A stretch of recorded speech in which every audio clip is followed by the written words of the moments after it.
जा रहे हैं। आज जब 5 दिन व्यतीत हो गए महाराज, छठवां दिन शुरू हो गए। और छठे दिन हुआ क्या कि आज छठी का दिन था।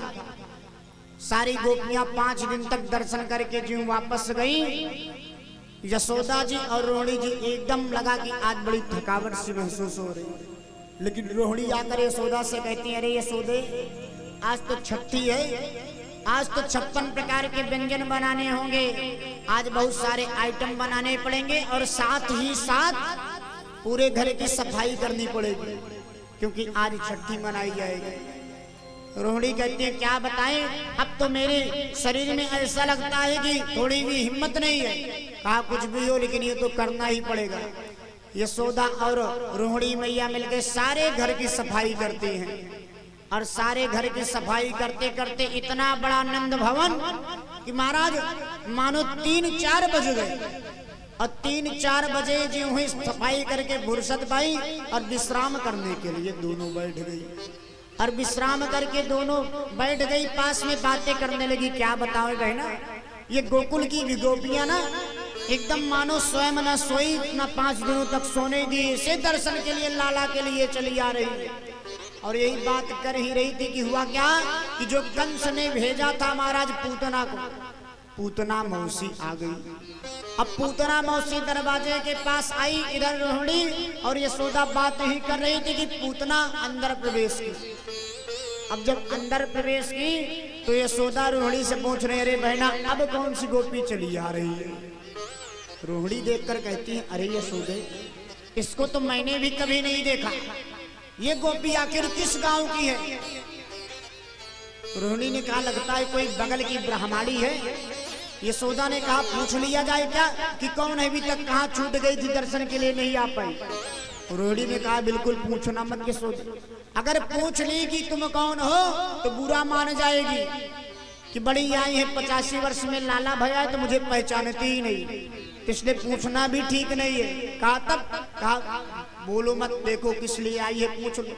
अब आगे बढ़ के आई और आगे बढ़ के आई यशोदा और रोहिणी जहां बैठी तो वहीं पर इशारा कर रही है, मानो लाला कहाँ है। तो रोहिणी और यशोदा इशारा करते हैं, बहना सारा दिन कार्य करते करते मैं थक गई हूँ और अभी अभी लाला को नींद आई है, किसी प्रकार ले जा करके कमरे में सुलाई हूँ। तो पूतना मानो इशारा करती है कि बस दर्शन चाहती हूँ, दर्शन करूंगी, बाकी उसको कुछ करना नहीं है, दर्शन करके वापस आ जाऊंगी। तो रोहिणी ने इशारा कर दिया, अभी अभी इसी बगल वाले कमरे में लिटा के आई हूँ और जाओ, बस दर्शन भर कर लेना, उसे उठाना मत, नहीं तो जग जाएगा तो बड़ा रोता है लाला। और हम दोनों इतने थक चुके हैं कि हम लाला को नहीं ले सकते, इसलिए जा दर्शन करके वापस आ जा। और रोहिणी यशोदा अपने काम में लग गई। पूतना मौसी जी हुई अंदर पहुंची, बड़ी प्रसन्न हो गई कि आज मेरा काम तो अपने आप होते जा रहा है। क्यों? क्योंकि ये जो पूतना मौसी आई हैं ये कन्हैया को मारने के लिए आई हैं कि अहो वकिया स्तन कालकूटम जिह्वासयापाय यदाप्यसाध्वी लेभे गतिं धात्रचितां ततोऽन्यं कमवा दयालुं शरणं व्रजेमा। और आज जो ही पूतना मौसी पहुंची कन्हैया के कामरे में तो गई कैसे हैं महाराज, अपने स्तन में कालकूट विष को लगा के गई हैं कि आज जो है लाला मेरे पास आएगा, दुग्ध का पान कराऊंगी और ये कालकूट विष का पान करेगा और मर जाएगा। परीक्षित हाथ जोड़कर खड़े हो गए, महाराज आखिर ये पूतना है कौन जो आज भगवान को मारने के लिए आ गई है? सुखदेव जी ने बताया, राजन ये पूतना पूर्व जन्म में रत्नमाला थी। कहा रत्नमाला कौन है? कहा रत्नमाला बलि की बहन थी और बलि की बहन रत्नमाला थी। और जब वामन भगवान का दिव्य स्वरूप बलि के पास गया, बलि से मांगने के लिए भगवान गए हैं, तो वामन के स्वरूप को देखकर रत्नमाला मन में विचार करती है कि कितने सुंदर बालक हैं, अगर ऐसे मेरे भी बालक होते तो मैं इनको दूध का पान कराती। भगवान ने आशीर्वाद दिया, तथास्तु तेरे वचन में पूर्ण करूंगा। लेकिन जो ही भगवान ने अपने लीला को किया, विराट स्वरूप बनाया और 2 ही पग में बलि के सारे महाराज जमीन और आकाश को नाप लिया। रत्नमाला मन ही मन कहने लगी, अरे ये तो इतना मायावी है, अगर मेरे ऐसे बालक होता तो उसे दूध जरूर पिलाती, लेकिन दूध में जहर मिला के पिला देती, वो मर जाता। भगवान ने कहा, तथास्तु, तेरे पहले वचन को आशीर्वाद दे दिया है कि पूर्ण करूंगा तो दूसरे भी पूर्ण करूंगा। तो वही रत्नमाला दूसरे जन्म में पूतना बन के आई है। तो कन्हैया आशीर्वाद दिए थे, तो वही आज मानो दुग्ध का पान कराने आई है, लेकिन दूसरे वचन में मांगा था कि जहर को मिला के पिला दें, तो आज कालकूट विष लगाकर आई है भगवान को पान कराने के लिए। और आज कन्हैया कमरे में अकेले लेटे हैं और देखते हैं कि पूतना मौसी चली आ रही है।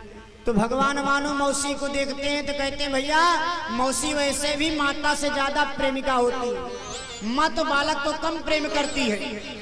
माँ जब देखो तब दुदकारती रहती, लेकिन जो मौसी होती है ना, जब 2 दिन के लिए आती है तो बहुत सेवा करती है बालक की। तो कन्हैया ने कहा, माँ से तो कभी भी मिला जाया जा सकता है, लेकिन ये विशेष हमारी मामा ने भेजा है। माँ में सिर्फ एक माँ है, लेकिन मामा में 2 माँ है, तो इसलिए मामा के पास से होके आ रही, इसलिए इनको पहले प्रेम करके मोक्ष प्रदान करना चाहिए। मैया को तो कभी दे सकते हैं।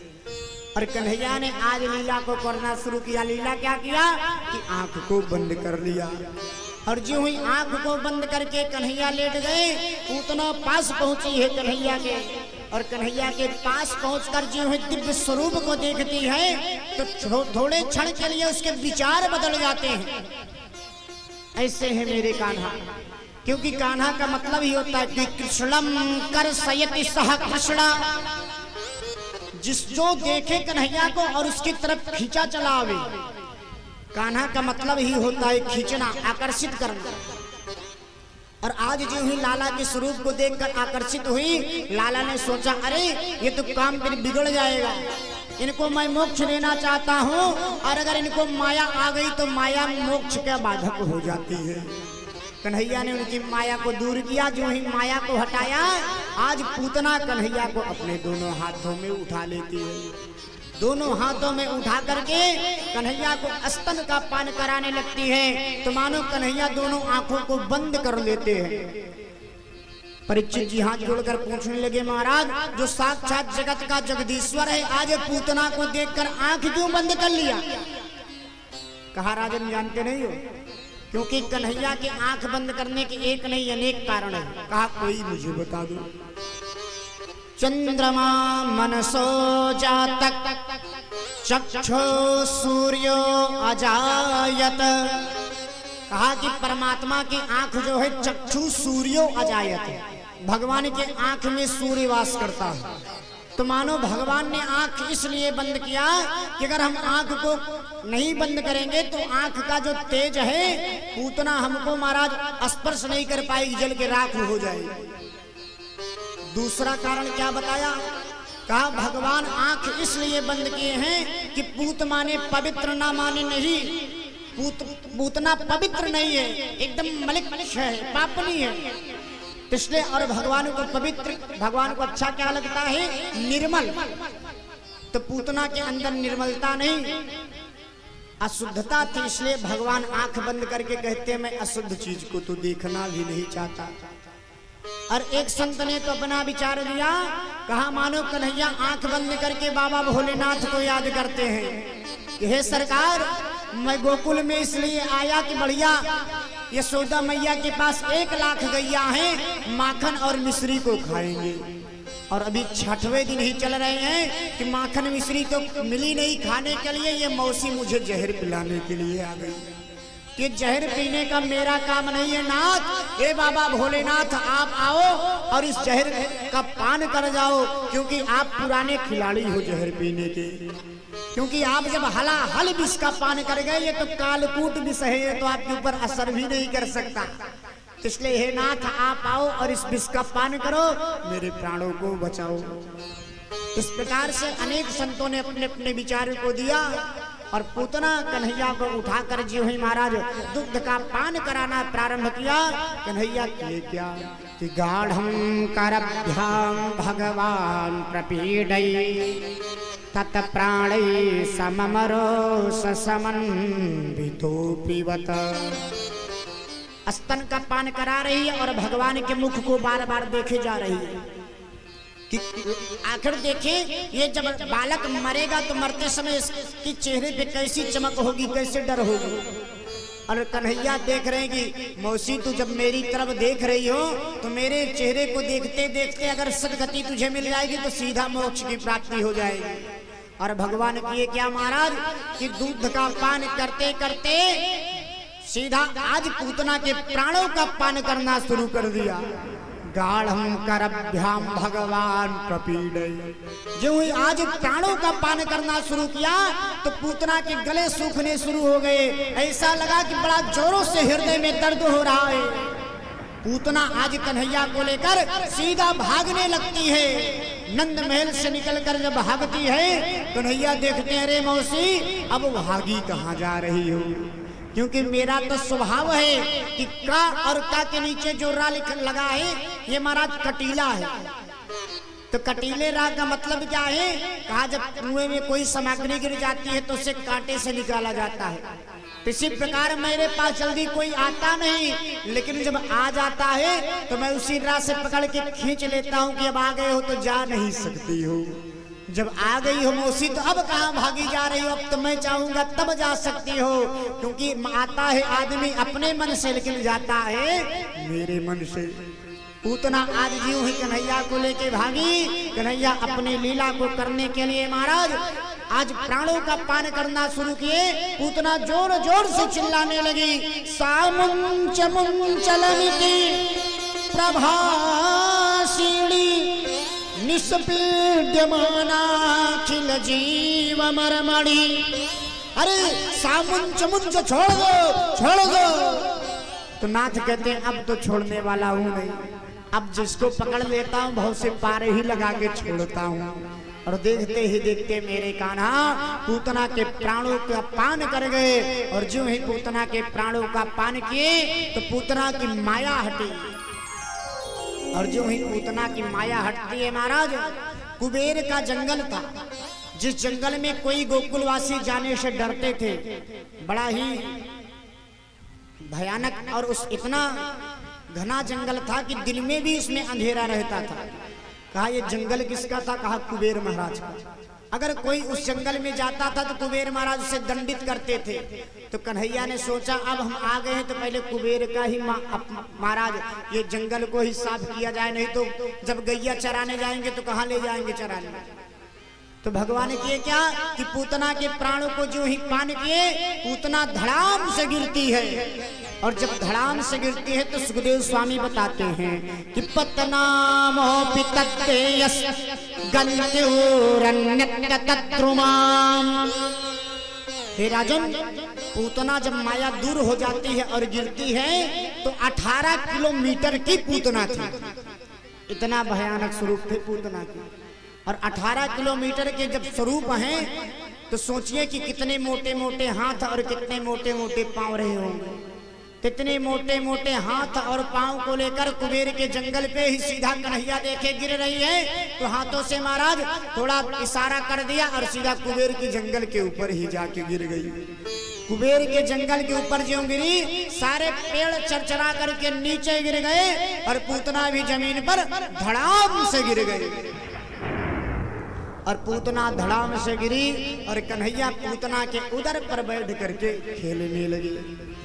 और इधर महाराज आज नंद जी वसुदेव से बात करके सीधा वापस गोकुल की ओर चले आ रहे हैं।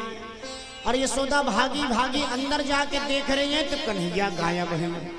और कन्हैया को जब ना पाया तो यशोदा आज जोर जोर से चिल्लाने लगी, सारे गोकुल वासियों को जैसे आज अपने सर पे उठा लिया हो, अरे मेरा लाला कहाँ है, मेरा लाला कहाँ गया, मेरा लाला कहाँ गया। सारे गोकुलवासी भी परेशान हो गए कि बेचारी को 85 वर्ष की आयु में लाला हुआ तो आखिर गया कहाँ। सारे गोकुलवासी लाला को ढूंढने लगे। ढूंढते ढूंढते महाराज उसी स्थान पर पहुंच गए जहां पे पूतना गिरी हुई थी। और सारे गोकुलवासी जब लाठी डंडे लेकर उधर कन्हैया की तरफ बढ़ते दिखे, कन्हैया ने देखा ये सब तो गोकुल के वासी हैं, और जो अभी मुझे देखेंगे कि मैं यहाँ बैठ करके क्रीड़ा कर रहा हूँ, इनके मन में संशय हो जाएगा, और जो ही संशय हो जाएगा तो जो माखन मिश्री खाने आया हूँ माखन मिश्री को मिलेगा नहीं। तो कन्हैया ने किया क्या कि देखा गोकुल वाले आ रहे हैं तो मुझे देख ना पाए, इससे पहले ही कन्हैया ने रोना शुरू कर दिया।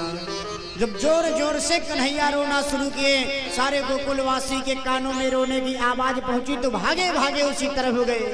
देखा तो कन्हैया वहां बैठे रो रहे हैं।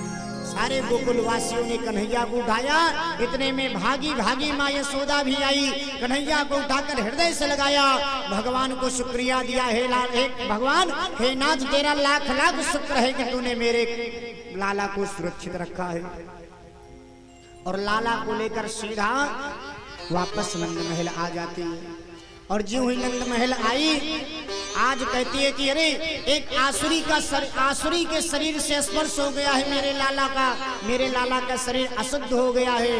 आज महाराज करते क्या है कि माँ यशोदा कन्हैया को स्नान कराती है, पंचगव्य में स्नान कराती हैं, दूध दही घी मधु सब मिला करके गोमय पंचगव्य बनाया, स्नान कराया और सुंदर सुंदर से वस्त्रों को धारण कराया, और वस्त्रों को धारण कराकर सीधा गौशाला में पहुंच गई। कहा गौशाला क्यों गई? कहा क्योंकि जो माताओं की ममता होती है बड़ी ही अनमोल होती है। अगर कोई महाराज साधु संत दरवाजे पे आ जाए तो ये माताएं पहले अपने लाला को अंदर लेकर भागती हैं। तो आज माँ यशोदा ने सोचा कि एक निश्चरी से मेरे लाला का शरीर स्पर्श हो गया है, तो कहीं से टोने न लग गए हो, इसकी शरीर अशुद्ध ना हो गई हो। गौशाला में ले जाकर गैया के पास लाला को खड़ी करती है, और लाला को खड़े करके गैया की पूंछ से लाला के शरीर पर झाड़ा लगाती है, और मंत्र को पढ़ती है कि इंद्रियाण ऋषिकेशा प्राणा नारायण अवतु श्रेष्ठदीपश्चितं मानो योगेश्वरो अवतु। कन्हैया मन ही मन मुस्कुरा रहे हैं कि माँ की ममता तो देखो, मैं कौन हूँ? मैं साक्षात नारायण हूँ, और मेरे नाम से ही मुझे झाड़ा लगाया जा रहा है। कि गैया की पूंछ को लेकर माँ यशोदा कहती है कि इंद्रियाण ऋषिकेश भगवान मेरे लाला की इंद्री की रक्षा करे। नारायण प्राणो अवतु, नारायण भगवान प्राण की रक्षा करें। कहा देखो मैं ही तो साक्षात नारायण हूँ, और मेरी रक्षा के लिए आज यहाँ पे महाराज वरदान मांगा जा रहा है। कितनी बावरी माँ का कैसा हृदय होता है, कैसी ममता माँ की होती है। तो आज धन्य है, सारे देवता इस दृश्य को देख करके पुष्प की वर्षा करते हैं कि यशोदा माँ धन्य है, ऐसे लाला जो जगत का मालिक है उसको आज बालक बन के यशोदा माँ के प्रेम को पा रहा है। और इतने में कंस वापस आए मथुरा से, सारे गोकुलवासी भागे भागे आए। महाराज कहा क्या हुआ? कहा एक बहुत बड़ी आसुरी रास्ते में गिरी पड़ी हुई है, सारे रास्ते को रोक दिया है, आवागमन बंद हो गया है। जाकर कंस ने देखा तो वास्तव में 18 किलोमीटर की पूतना पड़ी है। कहा अब रास्ते को साफ करने के लिए इसका शरीर का दाह संस्कार करना होगा। सारे गोकुलवासियों से कहा ऐसा कर भैया, जाओ सब लोग अपने अस्त्र शस्त्र को लेके आओ, और ले आकर के इसके शरीर को पहले काटा जाएगा, क्योंकि इतनी बड़ी पूतना है, इसे ऐसे नहीं जला सकते। सारे गोकुलवासी महाराज शस्त्रों को लेके आए, कोई हाथ को काट रहा है, कोई पैरों को काट कर एक जगह पर ढेरे लगा दिए। अब कहा लकड़ी कहाँ से आए? कहा लकड़ी जिस पे गिरी है वही लकड़ियां ले ली जाए। सारे कुबेर के जंगल की जो लकड़ियां थी उसको महाराज सपूतना के शरीर के ऊपर एकत्र कर दिया, और एकत्र करके आग लगा दिया लकड़ियों में। और जो ही आज लकड़ियों में आग लगाया महाराज तो बड़ी दिव्य सुगंध आती है, और जब बड़ी दिव्य सुगंध आई तो परीक्षित आज हाथ जोड़कर खड़े हो गए। कहा महाराज ये पूतना जब पापनी थी तो पापनी के शरीर से सुगंध क्यों आ रहा है? सुखदेव स्वामी कहते हैं अरे राजन, अहो बकीयस्तन कालकूटं जिघ्रासयापाय यदाप्य साध्वीं लेभे गतिं धात्रचितां ततोऽन्यं कमवादयालुं शरणं व्रजेम। कोई कितना भी पापी हो, अगर वे परमात्मा के नाम का सहारा ले लेता है तो उसके शरीर सारे पाप कट जाते हैं। लेकिन आज पूतना ने तो परमात्मा के शरीर को स्पर्श कर लिया, और जो ही स्पर्श कर लिया मेरे नाथ ने दया की दृष्टि कर दी। इतने कृपालु है मेरे नाथ कि कम वा दयालु शरणम व्रजेम। जो आज कन्हैया को मारने के लिए पूतना कालकूट विष लगाकर आई थी, उसे भी मेरे नाथ ने परम पद प्राप्त करवा दिया। इतने दयालु है मेरे नाथ। और कन्हैया के शरीर के स्पर्श हो जाने से पूतना के जो पाप थे कट गए, इसकी शरीर पवित्र हो गई।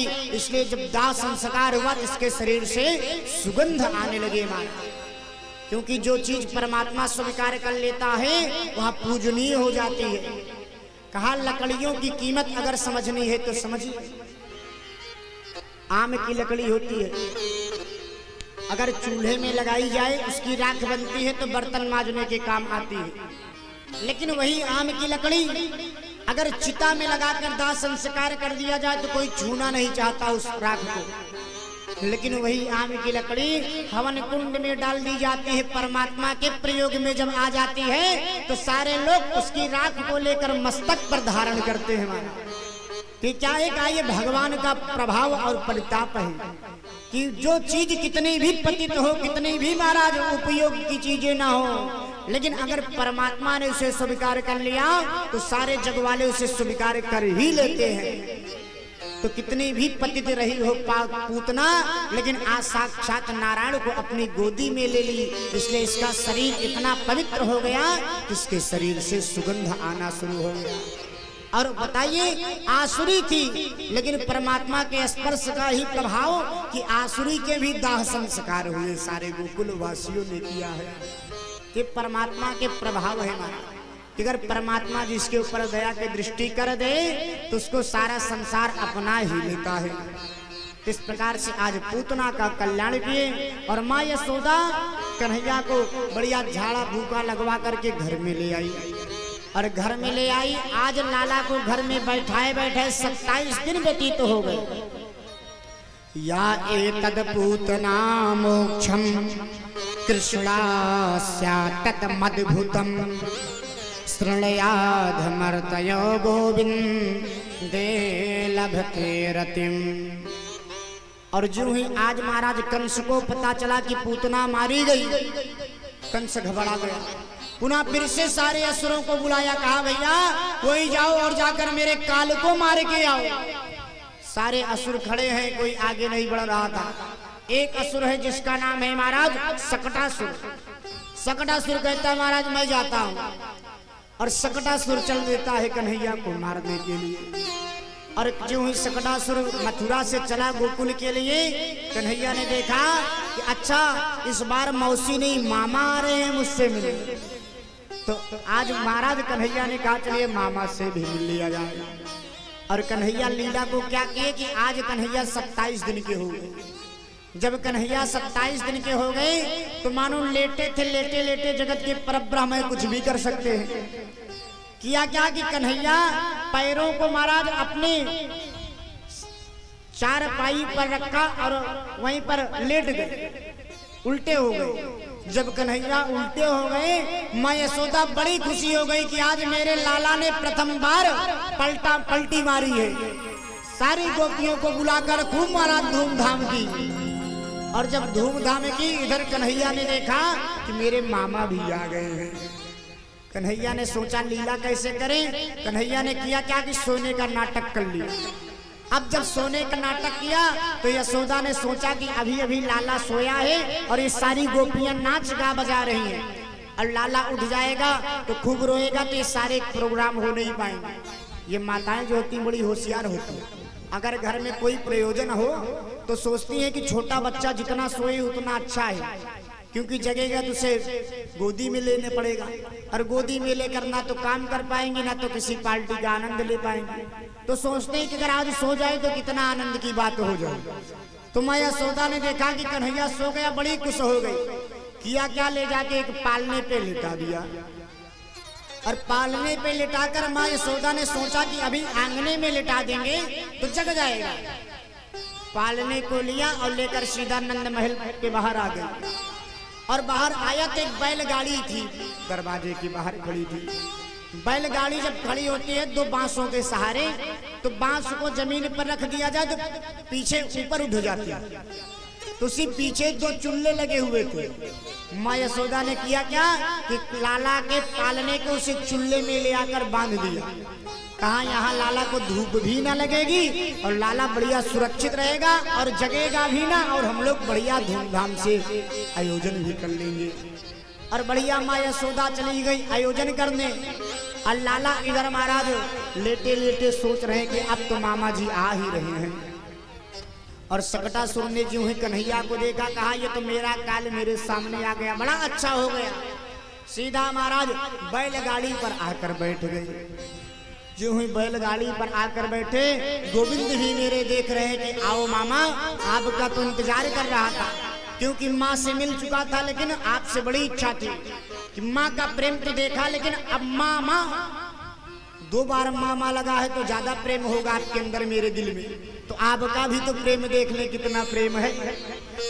और सकटासुर आगे कन्हैया को मारने के लिए बढ़ ही रहा है। कन्हैया इंतजार कर रहे हैं, मामा जल्दी आओ। सकटासुर धीरे धीरे जा रहा है कि कहीं कान्हा जग ना जाए, लेकिन परमात्मा तो लीला कर रहे हैं। परमात्मा दोनों आंख को खोल के निहार रहे हैं कि मामा जल्दी आओ। अब सकटासुर धीरे धीरे आ रहा था, कन्हैया से रहा नहीं गया। कहा मामा मेरे पास जल्दी आना नहीं चाहते, मैं ही मामा को अपने पास बुला लूं। और कन्हैया ने किया क्या कि लभते परमम गते, कन्हैया आज देखते ही देखते पलने में लेटे रहे और लेट करके ही अपने पैरों को बड़ा कर लिया। अब पैरों को बढ़ाया और सीधा बैलगाड़ी पर प्रहार कर दिया। और जो हुई बैलगाड़ी पर प्रहार किया, बैलगाड़ी सीधा आकाश मंडल में ही उड़ गई। और जो आकाश मंडल में उड़ गई, उस पर बैठे मामा भी उस बैलगाड़ी के साथ आकाश मंडल में उड़ गए। और महाराज ऊपर जाती है बैलगाड़ी, कुछ क्षणों तक ऊपर रही। इतना जोरों से भगवान ने प्रहार किया था कि जब नीचे गिरती है तो बैलगाड़ी एकदम चकनाचूर हो जाती है। और सकटासुर भी नीचे बैलगाड़ी के नीचे पड़े और सीधा चटनी हो गई। और कन्हैया ने देखा कि मामा तो चटनी हो गए हैं। कन्हैया सीधा अपनी माया से उठे और बैलगाड़ी के बगल जाकर पल्ले को रख करके उसमें पुनः लेट गई। और लेट करके कहा कि अब हम रोना शुरू कर दें, नहीं तो माँ आएगी, देखेगी कि कहाँ से ये असुर मरा है, घबरा जाएगी। और माँ यशोदा ने जब धड़ाम से गिरने की आवाज सुनी तो सीधा भागी भागी बाहर आई। जब बाहर आई तो देख क्या रही है कि महाराज सकटासुर मारा चटनी बना है और इधर कन्हैया लेटे खेल रहे, किलकारी मार गई। यशोदा मैया ने कन्हैया को उठाया और मन ही मन कहे जा रहे हैं कि बताओ ये पता नहीं कहां से असुर चले आते हैं, इनको और कोई मरने का स्थान नहीं मिलता, नंद महल में ही मरने के लिए चले आते हैं। अब लाला जब से आया है तब से पता नहीं कहां से असुर आ जाते हैं। 6 दिन का नहीं था, पूतना आ गई, अभी लाला को बाहर क्या लिटाइए, असुरे आ जाते हैं बार बार। आज से तो लाला को बाहर लिटाएंगे ही नहीं हम। सीधा लाला को लेके अंदर चली गई। लाला को लेके अंदर गई और इधर कंस को पता चल गया कि जिस असुर को भेजा था सकटासुर मारा गया। अब तो महाराज कंस ने फिर से सारी त्रिणा बना करके एक असुर को भेजा जिसका नाम है तृणावर्त। तृणावर्त कौन है? कहा तृणावर्त महाराज असुर ऐसा है कि जिधर से चलता है ऐसे घूमता हुआ चलता है, और घूमता हुआ चलता है, रास्ते में जो मिलता है उसको अपने में समाहित करता जाता है, समेटता जाता है।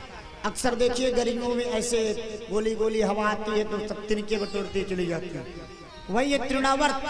तो तृणावर्त महाराज गोला गोला बना के आ रहा था और कन्हैया को मां लेकर के लाड कर रही थी।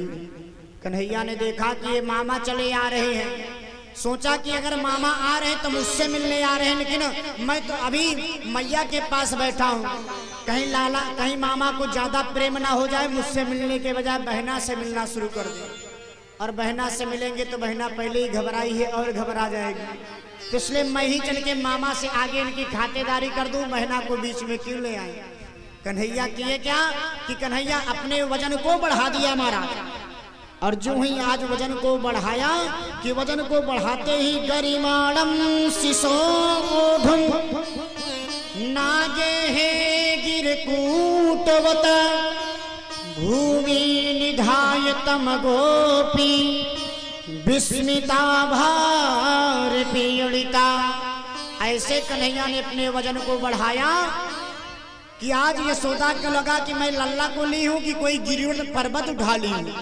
सीधा उठाकर जमीन पर बैठा दी, और जमीन पर बैठाया कन्हैया ने ऐसी माया की कि उसको विस्मित हो गई और जाकर दूसरे काम में लग गई। और कन्हैया जमीन पर बैठे बैठे सोचा अब तो हम अकेले हैं, अब मामा से तो मिल ही सकते हैं। और तृणावर्त ने भी देखा कि लाला अकेले बैठा, इसी को मारना है, चल के मिल ही ले। तृणावर्त आया गोला गोला घूमते हुए, कन्हैया को भी बीच में उठाया और लेकर के सीधा नंद महल की तरफ से उड़ता हुआ भागा चला जा रहा है। और जो आकाश मंडल में लेके उड़ा तो मन में सोचने लगा कि इसको कैसे मारा जाए। कहा महाराज इसको ऐसे मारते हैं कि इसको ऊपर से ही नीचे फेंक देते हैं किसी शिला पर, मर जाएगा और जाके कंस को बता देंगे, बड़े प्रसन्न हो जाएंगे राजा। और ऊपर से ही देख रहा है कि कोई शिला दिख जाए तो इसे मारा जाए कि तमन्रिछाक्त पतितम शिलायाम विश्लेर सर्वा वयं करालम। और ऊपर लेकर के शिला को देखते आ ही रहा था, एक बड़ी सी शिला दिख गई। जब बड़ी सी शिला दिखी तो तृणावर्त ने सोचा कन्हैया को इसी शिला पर फेंक दे, और जो फेंकने का प्रयास किया तो कन्हैया किए क्या थे कि महाराज दोनों पैरों से तृणावर्त के उदर को पकड़ लिया, मानो जैसे पकड़ा हुआ है, गोदी में उठाया है तृणावर्त, तो दोनों पैरों को पीछे ले जाकर पैरों से जकड़ लेते हैं। और पैरों से जकड़ते हैं और दोनों हाथों से कन्हैया तृणावर्त के गले को पकड़ लेते हैं।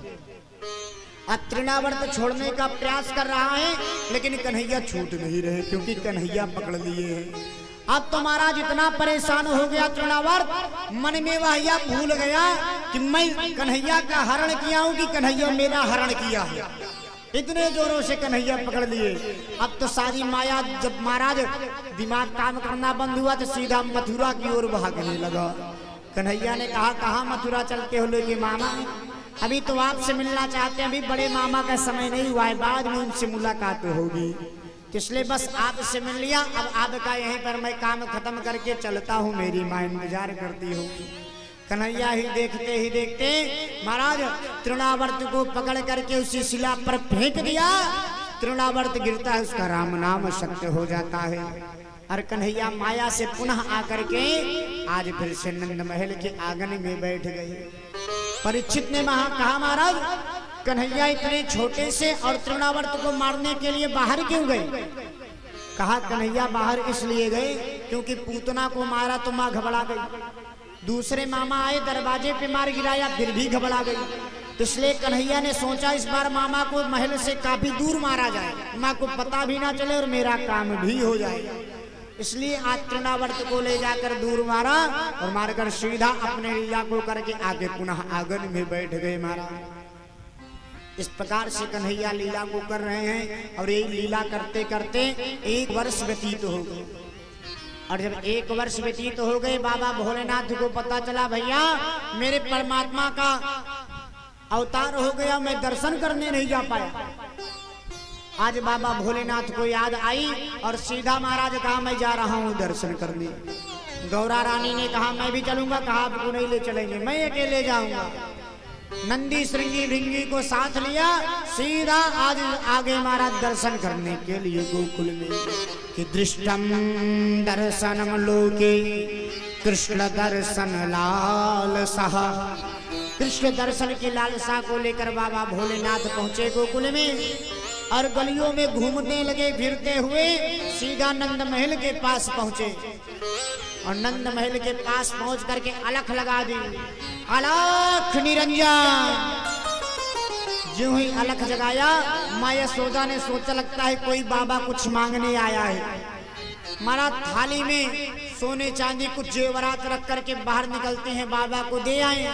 जो ही बाहर लेकर निकलती हैं और बाबा भोलेनाथ के स्वरूप को देखा कि गले में महाराज सर्पों की माला, रुद्राक्ष की माला से पूरे हाथ दो पैरों में बाघंबरी धारण किए हुए हैं, बिच्छू को धारण किए हैं। 85 वर्ष की माँ यशोदा शिव शंकर बाबा के स्वरूप को देखते ही बेहोश हो गई।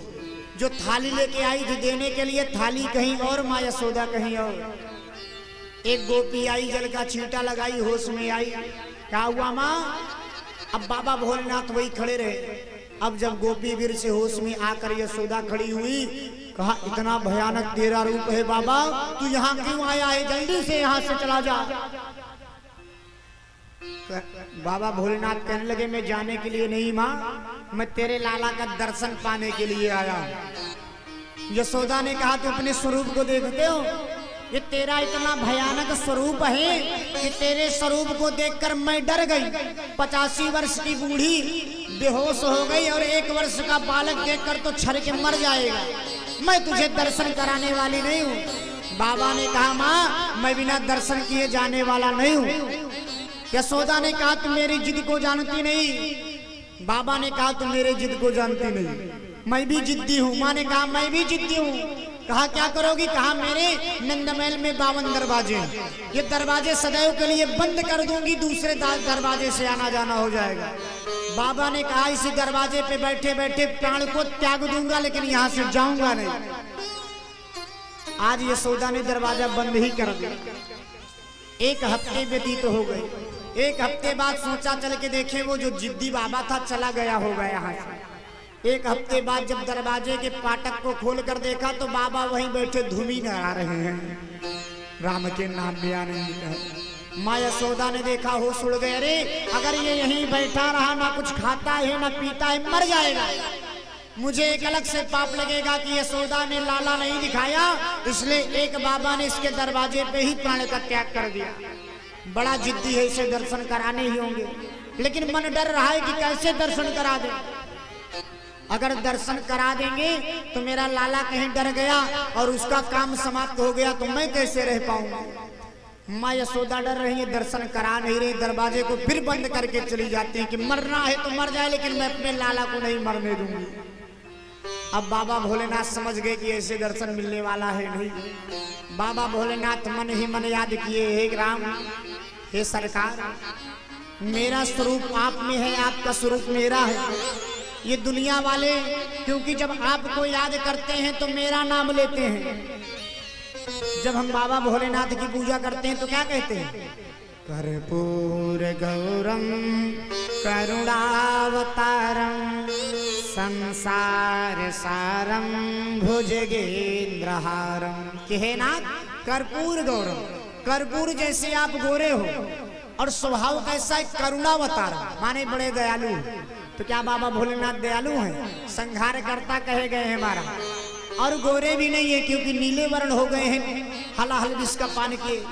और आगे क्या? संसार सारम, आप संसार के सार हो, भुजगेंद्रहारम।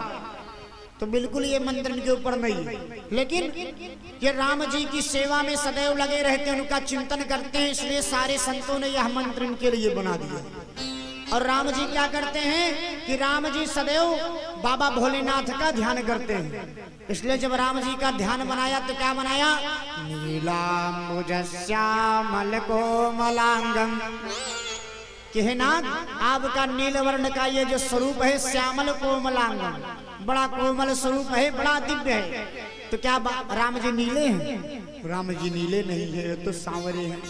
तो नीले क्यों कहे गए? कहा क्योंकि बाबा भोलेनाथ का स्वरूप इसमें बसता है। और इतने प्रेमी हैं दोनों महाराज कि राम जी धनुष धारण करते हैं। तो शिव जी ने किया क्या कि धनुष आकार का चंदन लगाना शुरू कर दिया। और शिव जी की जो निशानी है वह त्रिशूल है, तो राम जी त्रिशूल जैसे चंदन लगाने लगे। इतना एक दोनों का प्रेम है कि जो शिव जी को प्रेम के पास रहता है, राम जी अपने पास उसका चिन्ह ले लेते हैं। जो राम जी के पास अस्त्र है उसका चिन्ह शिव जी अपने पास ले लेते हैं। तो आज मानो ये सब याद दिला रहे कन्हैया को, कितना प्रेम होने के बाद नाथ कैलाश पर्वत से गोकुल आ गया हूँ, लेकिन माँ दर्शन नहीं करा रही है। बिना दर्शन के लगता है जाना पड़ेगा। और आज गोकुल में बाबा भोलेनाथ विचरण करने लगे। नाथ अगर तू चाहता है बिना दर्शन के जाए चले जाएंगे, लेकिन एक बात याद कर लेना, अब जब दोबारा कभी याद करेगा कि बाबा ले विष पी लो, तो विष पीने आऊंगा नहीं कभी, अकेले विष भी पी लेना। जो माखन मिश्री पाके मेरी याद को सुध को भुला गए हो मोहन, तो ये भी याद रखना, विष भी आप ही पी लेना। श्याम जी ने देखा ये तो बाबा भोलेनाथ मुझे बड़ा ताना दे रहे, क्रोध कर रहे, दर्शन इनको दे ही दे। बाबा भोलेनाथ गलियों में भटकने लगे। आज गोकुल की गलियों में घूमे योगी मतवाला, अलख निरंजन खड़ा पुकारे, देखूंगा यशोदा लाला। अलख निरंजन खड़ा पुकारे, देखूंगा यशोदा लाला। अलख निरंजन खड़ा पुकारे, देखूंगा यशोदा लाला। अलख निरंजन खड़ा पुकारे, देखूंगा यशोदा लाला। अब बाबा करते क्या हैं कि वहीं नंद महल के दरवाजे के पास नाचना शुरू कर देते हैं। कहते हैं राम जी को मेरा नित्य प्रिय है, मैं शिव तांडव किया तो राम जी ने देखा, तो हो सकता है नित्य को देख करके दर्शन दे दे। बाबा किए क्या, शैली श्रृंगी लिए हाथ में अरडमरो त्रिशूल लिए। शैली श्रृंगी लिए हाथ में अरडमरो त्रिशूल लिए। शैली श्रृंगी लिए हाथ में अरडमरो त्रिशूल लिए। शैली श्रृंगी लिए हाथ में अरडमरो त्रिशूल लिए। क्षमा क्षमा क्षम नाचे योगी, तरसत मन में चाह लिए। क्षमा क्षमा क्षम नाचे योगी, और जब बाबा नाचते हैं तो लीला को सारे देवता देखने लगे कि देखो आज हर कैसे हरि के लिए परेशान है। और बाबा की इस लीला को देखकर कन्हैया मुस्कुराने लगे कि देखो कैसे दर्शन के लिए बावला है। और बाबा नाच रहे तो हो गा रहा है कि मानो जब देखा कि कन्हैया दर्शन नहीं दे रहे, अपने दोनों पैरों में ले आकर के घुंघरू को बांध लिया कि राम जी को हो सकता है घुंघरू की आवाज झनक प्यारी लगे तब दर्शन दे दे। और जब घुंघरू को बांधकर नाचना शुरू किया तो हुआ क्या, पग के घुंघरू छम छम बाजे, पग के घुंघरू छम छम बाजे, पग के घुंघरू छम छम बाजे, पग के घुंघरू छम छम बाजे। फिर भी कन्हैया नहीं आए। बाबा ने कहा किसी प्रकार तो आ जाओ सरकार। कहा हाँ एक बात याद आया, लगता है भगवान का माला जपने से भगवान आ जाएंगे। अब तो नाचते नाचते हाथ में माला ले लिया और माला को लेकर भगवान का नाम जपने लगे। पग के घुंघरू छम छम बाजे, कर में घुंघरू छम छम बाजे, कर में जपते हैं माला। अलख निरंजन खड़ा पुकारे, देखूंगा यशोदा लाला। अलख निरंजन खड़ा पुकारे, देखूंगा दशरथ लाला। ओम नमः शिवाय, हरि ओम नमः शिवाय। ओम नमः शिवाय, ओम नमः शिवाय। जय हो भोले, बोले घुसेश्वर नाथ बाबा की।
आज जब भगवान ने ऐसी ऐसी लीला को किया, नाचने भी लगे, माला भी जपने लगे, भगवान ने कहा इनको दर्शन दे ही दिया जाए। नहीं देंगे तो कुछ भी कर सकते हैं, क्योंकि बड़े ये भोले भाले हैं। और कन्हैया ने किया क्या कि जोर जोर से रोना शुरू कर दिया कि बाला नाम रोदनम। जो जोर जोर से रोना शुरू किया, माँ यशोदा भागी भागी आती हैं, लाला को गोदी में उठा करके दूध का पान कराती हैं, ले जा करके बाल टहलाती हैं, लेकिन लाला आज चुप होने का नाम नहीं ले रहे हैं। पलने पे टहलाया, पलने पे नहीं चुप हुए, गोदी में उठाया, गोदी पे नहीं चुप हो रहे हैं। तो आज लाला को चुप कराने के लिए ये माताएं, जब बालक जिद कर लेना तो बहुत रोता है, तो माताएं तमाम प्रकार की चीजें करती हैं। माँ यशोदा ने चंदा को दिखाना शुरू किया कि चंदा मामा को देख लो। तो मानो कन्हैया मन में मुस्कुराते हैं, ये मेरे मामा नहीं है, ये तो मुझसे ही चलने वाले हैं। मैं जिस उद्देश्य से आया हूँ, मेरे मामा तो मथुरा में बैठे हैं। तमाम प्रकार की बातें कर रहे हैं कि लाला चुप हो जाए, लेकिन लाला चुप होने का नाम नहीं लेता।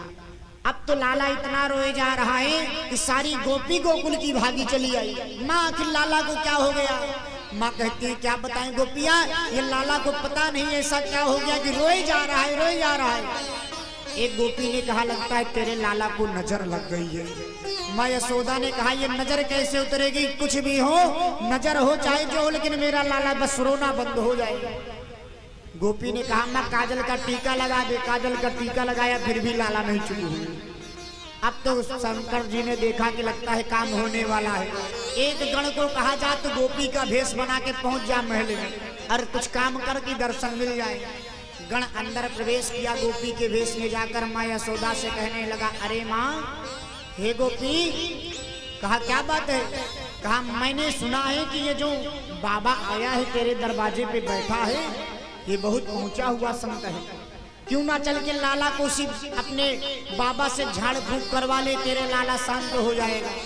गोपी ने कहा तू कहती तो ठीक है, लेकिन ये लाला को देख के मुझे डर लगता है, तो मेरा लाला क्यों नहीं डरेगा? ये बड़ा विचित्र बाबा है। कहा विचित्र हो चाहे चित्र हो, लेकिन आपको अगर चाहते हो कि लाला चुप हो जाए तो आपको झाड़े लगवाने ही पड़ेंगे। और आज माँ यशोदा का प्रेम ऐसा माँ का प्रेम होता है कि अगर बच्चे महाराज रोने लगे तो उनके लिए सारे आसमान को अपने सर पे उठा लेती है।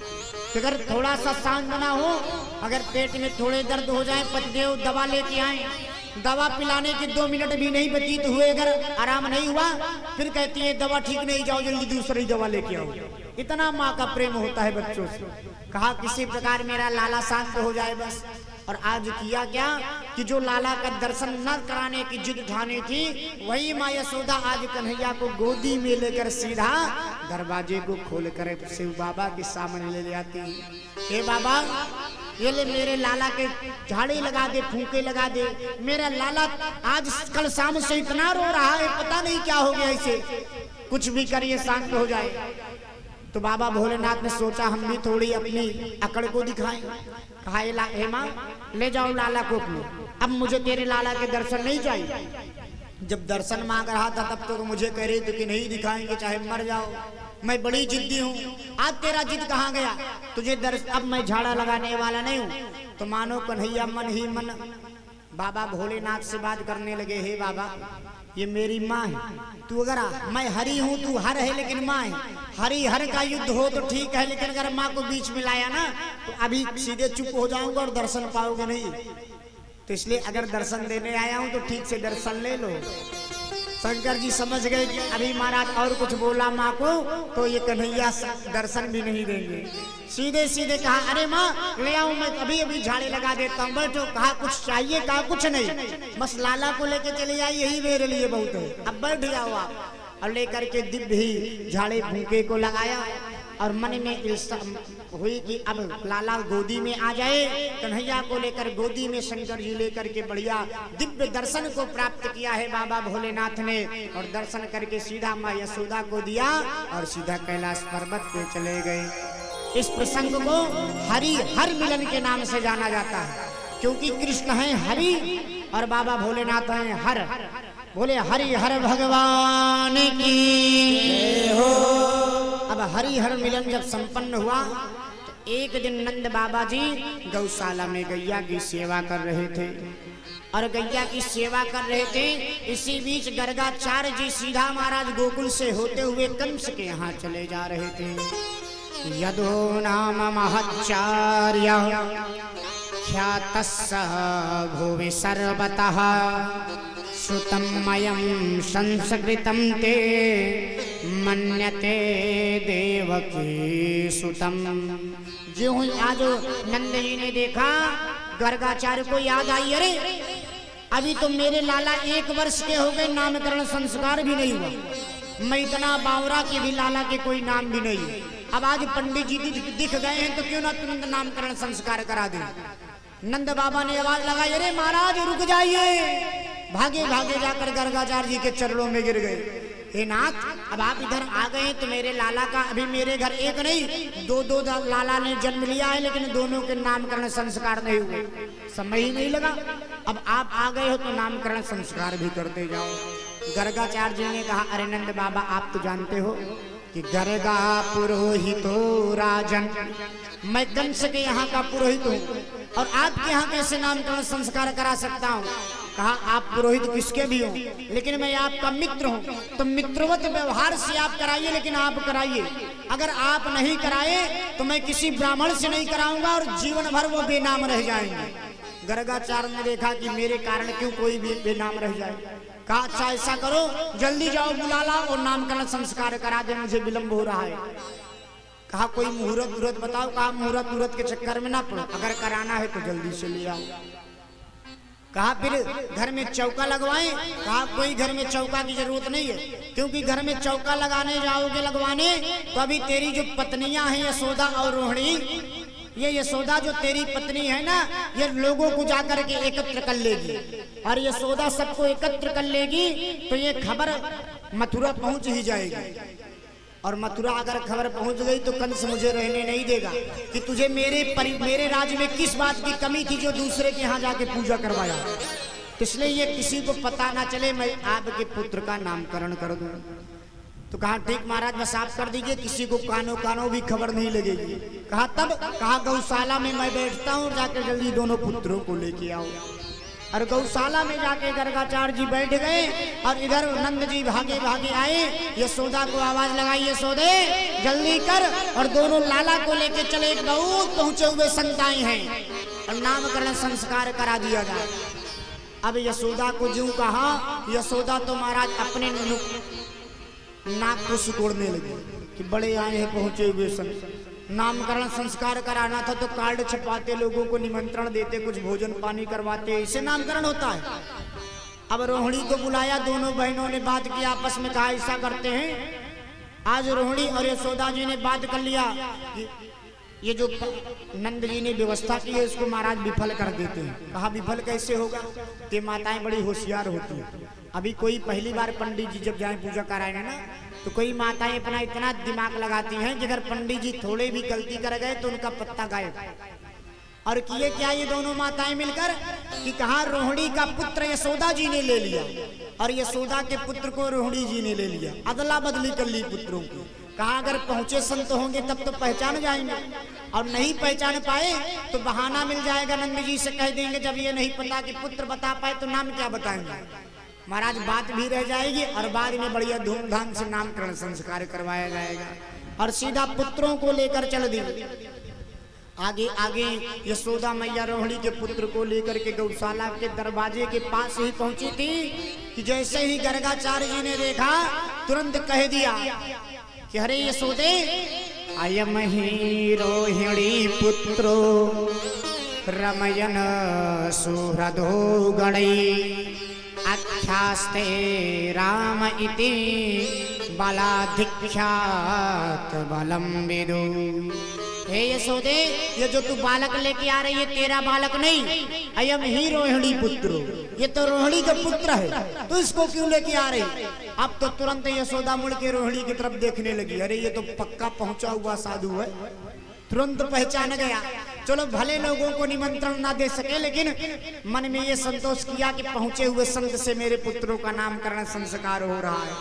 तुरंत अदला बदली की। गर्गाचार्य जी ने कहा कि हे यशोदे, ये जो तूने पुत्र लिया है रोहिणी का पुत्र है और इसके हृदय में राम जी वास करते हैं। सुहृदु गणई, तो राम जी वास करते हैं। और दूसरी बात, ये बल में बड़ा अधिकता होगी, बलाधिक्यास बलम विदु, बल अधिक होने के कारण इसका नाम बलराम होगा। बोले बलराम भैया की।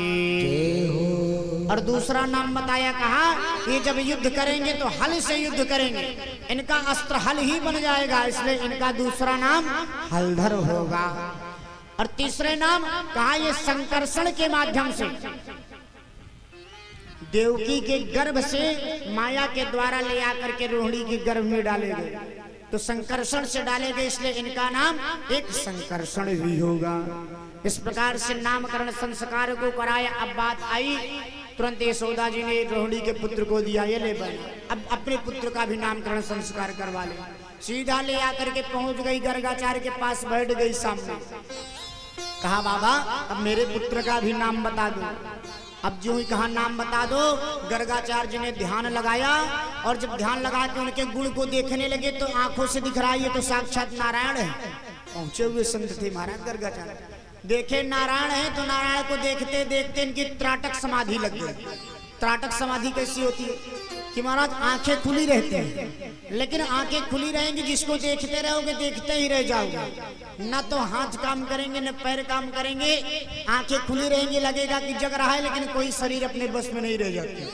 अब गर्गाचार्य जी की समाधि लग गई, 10 मिनट बीत गए। यशोदा ने सोचा ये बाबा मेरे बाबा बच्चे के भविष्य में आखिर क्या देख डाल रहे, 10 मिनट बीत गया कुछ बता नहीं रहे। कहा बाबा कुछ बताओ। अब बाबा तो समाधि में लगे हैं, कुछ सुन ही नहीं रहे। अब फिर 10 मिनट व्यतीत हुआ, यशोदा ने सोचा, रोहिणी की तरफ इशारा किया, लगता है बाबा गए। बुलाया बाबा, फिर भी नहीं बोले, समाधि लगी है। अब तो रोहिणी डरने लगी कि किसी को निमंत्रण नहीं दिए, यशोदा बुलाए नहीं, और बाबा का अगर राम नाम शब्द हो गया तो सारे गोकुल वाले ताने देंगे। अकेले अकेले नामकरण संस्कार कर रही थी, इसलिए ऐसा हो गया। अब तो गर्गाचार्य के पास आकर एक हाथ को रोहिणी पकड़ती है, एक हाथ को यशोदा जोर से हिलाती है। बाबा, कानों में चिल्लाया बाबा। अब जब जोर से कानों में चिल्लाकर शरीर को हिलाया तो समाधि टूट गई। गर्गाचार्य उठ गए। हाँ क्या हुआ? दोनों को संतोष हुआ मन में कि बाबा भी है, नहीं तो हमको तो लगा कि ये सिधारे गए। कहा बाबा नामकरण संस्कार तो बताइए, बेटे का नाम क्या होगा? कहा हाँ बता रहा।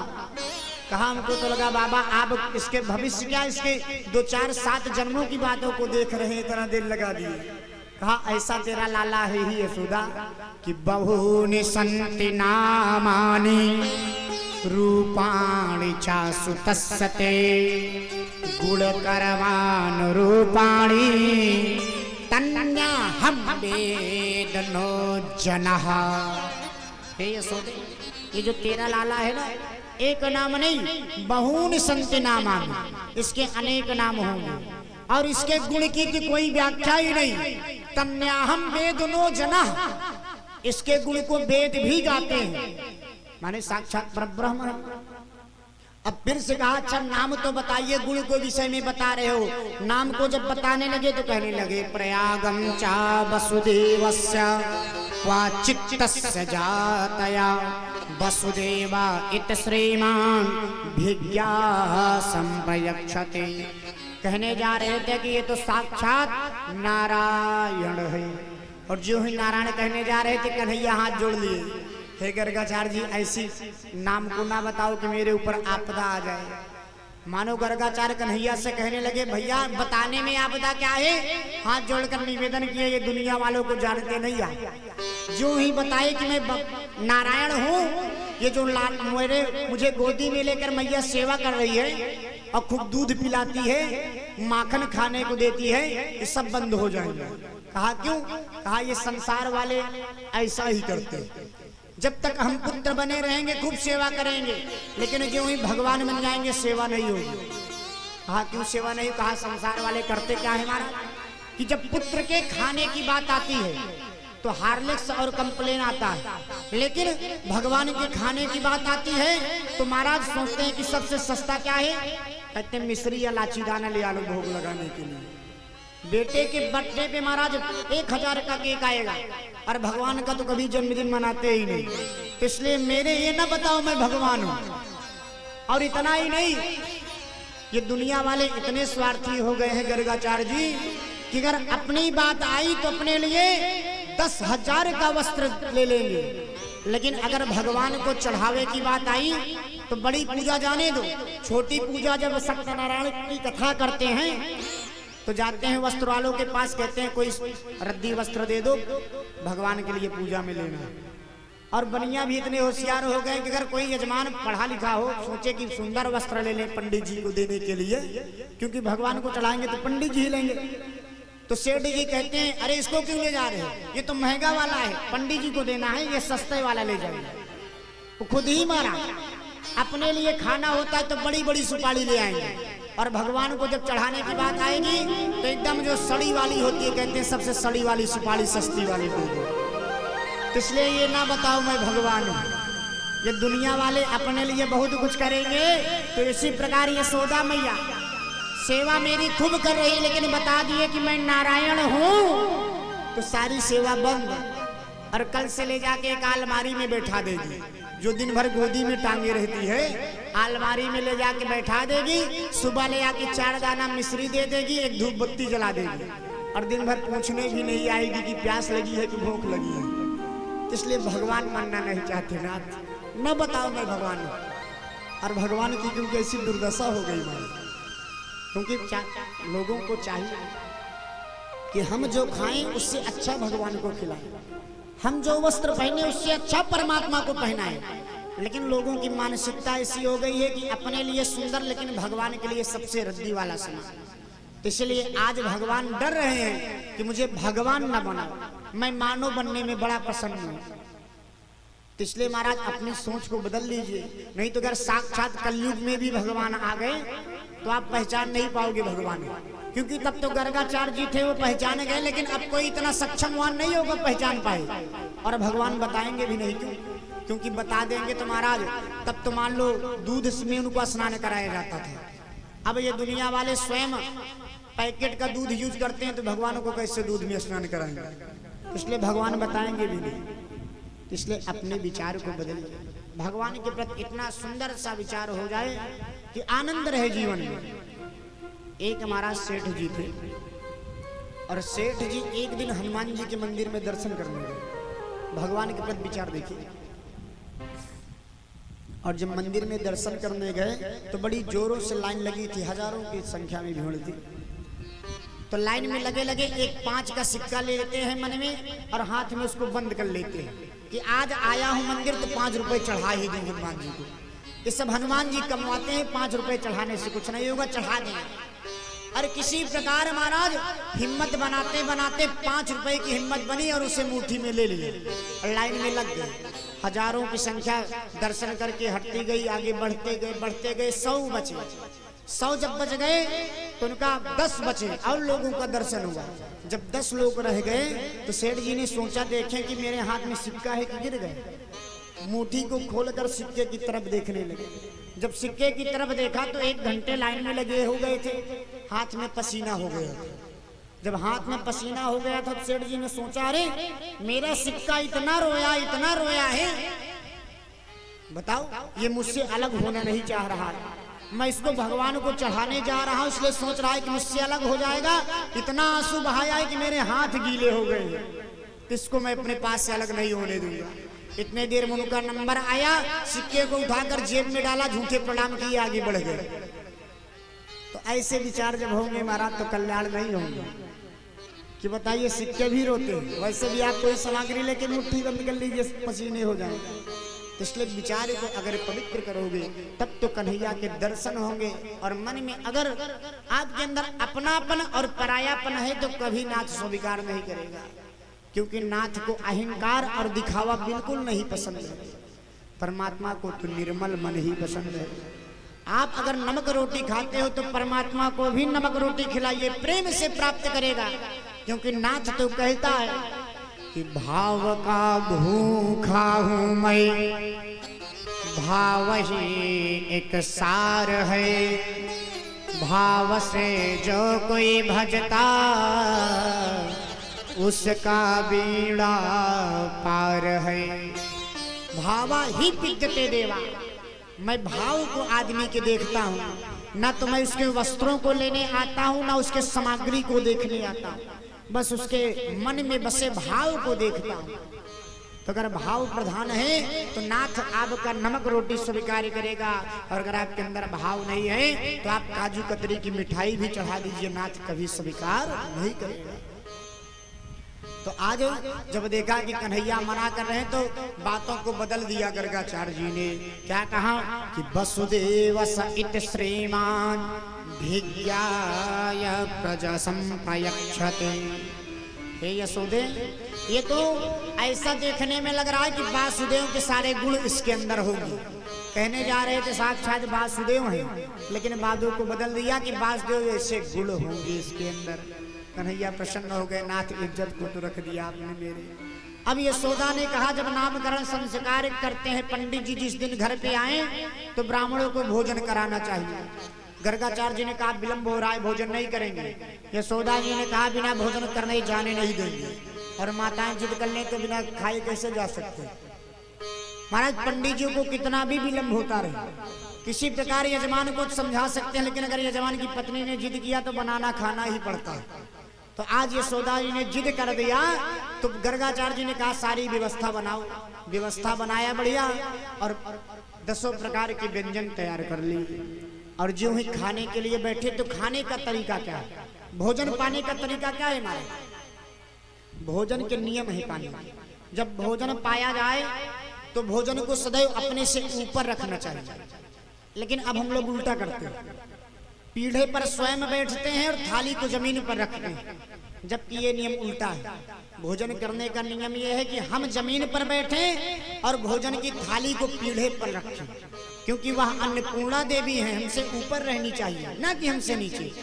लेकिन अब नीचे बैठे, और यही कारण है कि महाराज संसार में दुख आ रहा है, हम लोग सुख को प्राप्त नहीं कर पा रहे हैं, क्योंकि नियमों को उल्टा करना शुरू कर दिए। भोजन की थाली को ऊपर रखें, और दूसरा नंबर भोजन करने के बाद कभी भी छान में जो लगे रहते हैं महाराज उसके कण या सरपत इत्यादि, उससे दांत नहीं खोदने चाहिए, नहीं तो घर में दरिद्रता आती है, हमारे पंडित जी कह रहे थे। तो इसलिए अगर आपको दांत खोदना ही है तो एक चांदी का बनवा लीजिए, अपने गले में हमेशा लटकाए रहिए, और जब भोजन करके निकलिए तो उससे आप खोद लीजिए दांत। लेकिन अगर आप छान से तिनका निकाल कर उससे दांत खोदते हैं तो घर में आपके दरिद्रता आती है। इसलिए ये सब विशेष ध्यान रखने चाहिए ना। और भोजन की थाली कभी नीचे नहीं रखनी चाहिए, भोजन की थाली ऊपर रख के भोजन करना चाहिए। तो आज उसी प्रकार महाराज किया।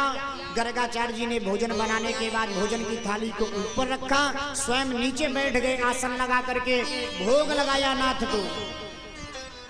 त्वदीयं वस्तु गोविंद तुभ्यमेव समर्पये, ग्रहाण सुमुखो भूत्वा प्रसीद परमेश्वर। और भोग लगाते समय किया क्या गर्गाचार्य जी ने? आंख को बंद कर लिया।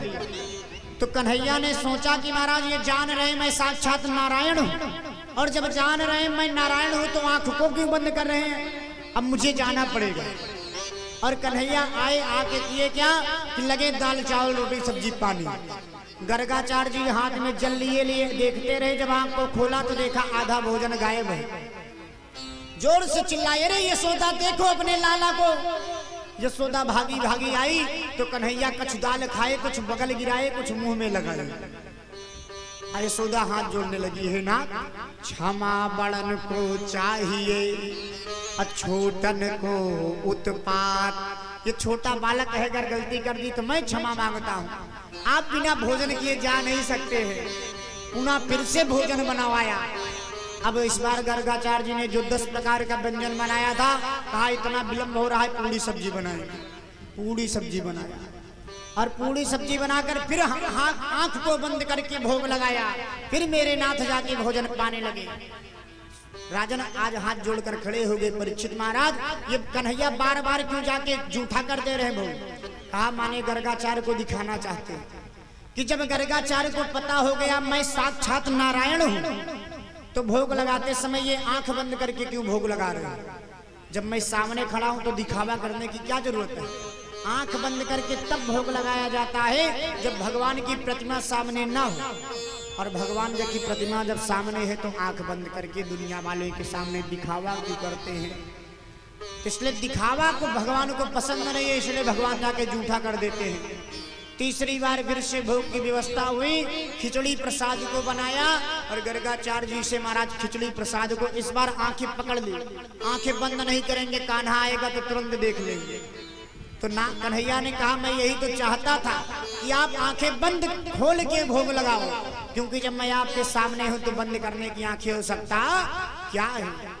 आंखें खोल करके भोग लगाया, खिचड़ी प्रसाद को पाया और जल के नियम को बताया।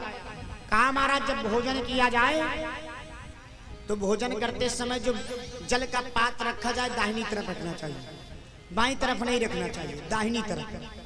कहा क्यों? कहा दाहिनी तरफ रखने से वह अमृत के समान हो जाता है, और अगर भोजन करते समय जल पात्र को हम बाईं तरफ रख देते हैं तो मदिरा के समान हो जाता है। गर्ग संहिता में बताया है गर्ग जी ने। इसलिए भोजन करते समय जब भोजन के साथ जो जल पात्र लें, लोटा या गिलास, उसे दाहिनी हाथ की तरफ रखना चाहिए और दाहिने हाथ से ही जल का पान भी करना चाहिए, बाएं हाथ से जल नहीं पीना चाहिए, खड़े होकर के जल नहीं पीना चाहिए। इन सब नियमों को बताया महाराज। और जिस थाली में भोजन करें उस थाली में तो कदापि हाथ धुलने ही चाहिए। कहा भोजन करने के बाद जो लोग भोजन में की थाली में हाथ धुल लेते हैं, ये समझिए पूरा व्यर्थ हो गया हमारा। क्यों? कहा एक तो आप पूजा करते नहीं, अब पूजा करते नहीं, और अगर आप भोजन करने के बाद भोजन की थाली में हाथ धुल लिए तो आपका सारा पुण्य नष्ट हो जाता है। इसलिए भोजन जिस पात्र में भोजन करें, जिस थाली में, उसमें हाथ नहीं धुलना चाहिए। तो कहा करें क्या महाराज? कहा अगर हाथ धुलना है तो भोजन करने के बाद थाली को प्रणाम करें, अन्नपूर्णा मैया को, उठ जाएं, उठ करके बाहर आकर के दूसरे थाली पात्र में जल लेकर हाथ धुल लें। कहा दूसरे पात्र में क्यों लेकर हाथ धुल? बड़ा नियम है महाराज, इन सब नियमों का पालन करिए, कभी जीवन में दुख आएंगे नहीं। क्योंकि अगर आप उसी पात्र से हाथ धुलते हैं तो आपका हाथ अशुद्ध रहता है। आप जिस गिलास में जल पिए और उसी को जूठा किए हैं, उसी गिलास से अगर हाथ धुल लिए तो आपका हाथ जूठा ही तो रहा। इसलिए जिस गिलास में जल पिए उसको रख दें और लोटा जो बगल में साफ रखा रहे उस लोटे से ले जाके हाथ धुल ले, क्योंकि लोटे का जल साफ रहता है तब हाथ साफ हो जाएगा। ये भोजन के विधान है। नहीं तो उसी में जल पीते हैं, उसी से हाथ धुलते हैं तो शुद्धता रहती है, और उस हाथ से आप कुछ भी कृत करोगे उसको देवता कभी स्वीकार नहीं करेगा। इसलिए इन सब बातों का ध्यान करते हुए अगर नियमों का पालन करेंगे तो हमारे जीवन में सारी खुशियां आ जाएंगी महाराज। आज गर्गाचार्य जी भोजन करके गए, बड़ी प्रसन्न हो गई माँ यशोदा कि आज गर्गाचार्य जी ने मेरे बात को रख दिया है, मेरी मान मर्यादा और मेरे सम्मान को रख दिया है। और कन्हैया आज अब और बड़े हो गए माँ। जब कन्हैया और बड़े हुए तो कन्हैया ने कहा अब हमको लीला करनी चाहिए। कन्हैया लीला क्या कर रहे हैं? कन्हैया ने सोचा कि हम गोकुल में जन्म प्राकट हुआ है, किस लिए? गोकुल में प्राकट नाच इसलिए लिए हैं कि जो गोपियां हैं कौन? गो माने होता है इंद्री और पी माने होता है पान करना। जिसने अपनी इंद्रियों का पान कर लिया हो, अपनी इंद्रियों को अपने बस में कर लिया हो, वही है गोपी। ये गोपी है कौन? कहा ये सब रामा अवतार के सारे साधु संत हैं। राम जी जब आए तो सारे साधु संत इनसे कहा मुझे स्वीकार करो। राम जी ने कहा मर्यादा में बंधे हैं, दूसरा जन्म होगा तब मिलना। तो वही सारे साधु संत दूसरे जन्म में गोपी बन के आए हैं कन्हैया के दर्शन करने के लिए। तो आज कन्हैया ने सोचा कि ये सारे साधु संत आए हैं तो रामा अवतार में तो मर्यादा में बंधा था, दर्शन नहीं दिया। अब कन्हैया अवतार में इनको दर्शन दे ही दे। तो दर्शन देंगे कैसे? कहा कुछ गोपियां तो दरवाजे पे आती हैं, माँ यशोदा के यहाँ दर्शन पा जाती हैं, लेकिन कुछ जो नई गोपियां हैं वो घर के बाहर नहीं आती। उनकी माताएं मना करती हैं सासुएं, घर से बाहर कदाप मत जाना। घर से बाहर गई तो ठीक बात नहीं होगी। तो जो घर के अंदर गोपियां रहती हैं इनको कैसे दर्शन दिया जाए? कन्हैया ने एक लीला को किया। लीला क्या किया?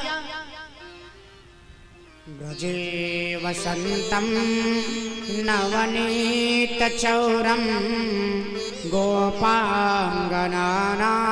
चदुकोल चौरम श्रीराधिकाया चित्तचोर चौरम चौराग्रगण्यम पुरुषम नमामि। मेरे नाथ का काम क्या है कि ब्रज में आए हैं तो सारे लोगों के पाप को चुराने के लिए आए।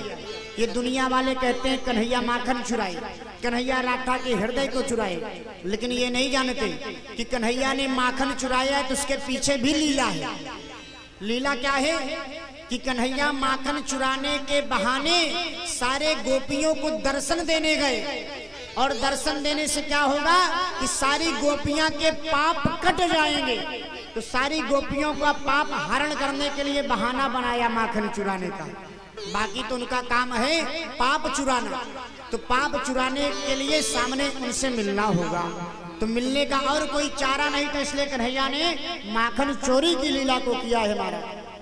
नहीं तो कन्हैया पता है जो मक्खन खाते थे कैसे मक्खन थे कि वत्सान मुंचात क्वचित समये क्रोध संजाद हासा अस्तेयम स्वादुदधिपया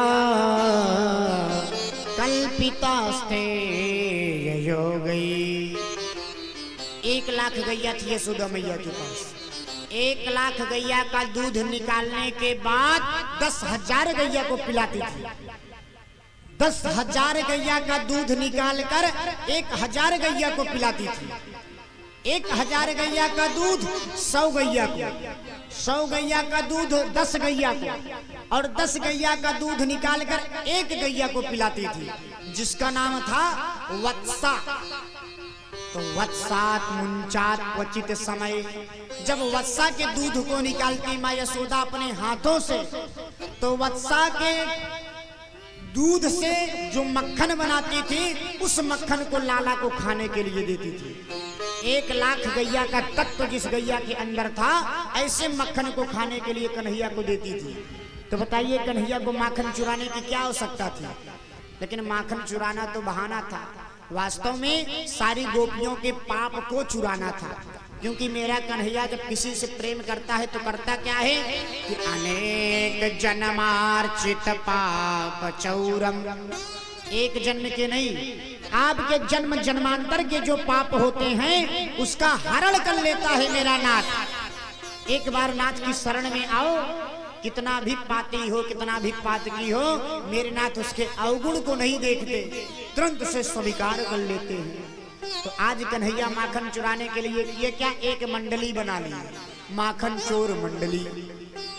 श्री दामा, मधुसूदन इत्यादि महाराज अनेक सखाओं को लेकर के एक मंडली बनाया, और मंडली बनाकर करते क्या कि जो गोपियां कन्हैया के दर्शन करने के लिए घर से बाहर ना आ सकती, उनके घर में जाते और घर में जाकर माखन चुरा कर खाते, और माखन चुराने के बहाने उनको दर्शन भी दे दिया करते थे। और सारी गोपियां जब कन्हैया के दर्शन पा जाती तो हृदय आलाहित हो गई कि हे नाथ, द्रव्यालभे च गृहीते लाभो ततो कान।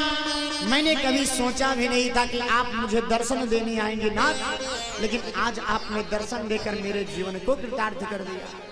अब तो कन्हैया लीला करते करते गोपियां को रिझाने तो कैसे रिझाते नाथ कि अब माखन, सारी गोपियां को पता चल गया कि कान्हा माखन चुरा के खाता है, तो सारी गोपियां माखन को महाराज ऊपर करके रखने लगी शिकाल पे।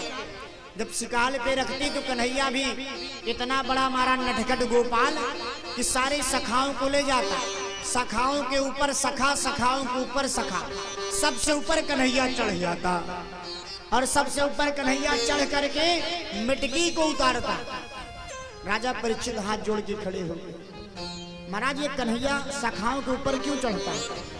अगर ये ब्रह्म है तो विराट स्वरूप भी कर सकता है। कहा जान नहीं पाए परीक्षित, इसमें भी तत्व है। क्या तत्व है कहा रहस्य इसमें ये है कि सारे गोप गाल जब कन्हैया ऊपर चढ़ता है तो सबके कंधों पे पैरों, अपने पैरों को कंधों पे और मस्तकों को स्पर्श कराते हुए जाता है। तो ग्वाल बाल मित्र थे, तो मित्र के नाते पैर नहीं छूते थे, क्योंकि अगर मित्र पैर के छुएंगे तो ये होगा कि आपस में फिर वो प्रेम नहीं बन पाएगा।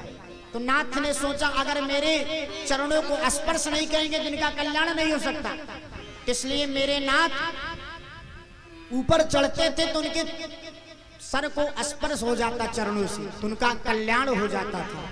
इसलिए उनके कल्याण कराने के लिए ग्वालों के ऊपर ग्वाल, ग्वालों के ऊपर ग्वाल, तब नाथ चढ़ते थे कि सबके ऊपर पैर रखते हुए चढ़ते थे ऊपर। ये रहस्य है महाराज कि उनका भी कल्याण हो जाए। मैं गोकुल में आ गया हूँ तो कोई वंचित ना रह जाए, सबका कल्याण करते चले। और सबसे ऊपर मेरे नाथ चढ़ के मक्खन की मटकी को लेके खाते, बंदरों को खिलाते और स्वयं महाराज सारे लोगों को खिला करके जब सारे ग्वाल वाल खा लेते तो मेरे नाथ आज उसी मटकी को उठा करके जमीन पर पटक देते। और जो जमीन पटकते, जमीन के मटकी फूटने की आवाज सुनती तो गोपियां भागी भागी आती, और जब गोपियां भागी भागी आती तो मेरे कन्हैया तुरंत वहां से भाग जाते। अब गोपी आती कहती माखन खाया कान्हा ने तो खाया, लेकिन इसने मटकी को क्यों तोड़ गिराया, इसकी शिकायत करनी होगी। सारी गोपियां जाती हैं माँ यशोदा से शिकायत करती हैं, माँ ये तेरो लाला बड़ा बिगड़ गया है, ये माखन खाता है सो खाता है, मटकी को तोड़ गिराता है। माँ यशोदा आज जो है कहीं अरे बड़ी आई होगी माखन चुराता है। 1 लाख गैया मेरे घर पे है, मेरा लाला मक्खन को हाथ भी नहीं लगाता, और तेरे यहाँ जाता है बड़ी आई हो माखन खाने। तुम लोग मेरे लाला को देख के जलती हो, क्योंकि मेरा लाला बड़ा सुंदर है ना, इसलिए। सारी गोपियों ने कहा माँ तेरे अंदर यही कमी है, कुछ भी बताया तू मानती नहीं। ये तो गोपी मान लीजिए यशोदा की बात है, संसार के माँ से अगर उनके बच्चों की जाके बुराई करो तो कोई माँ नहीं मानती।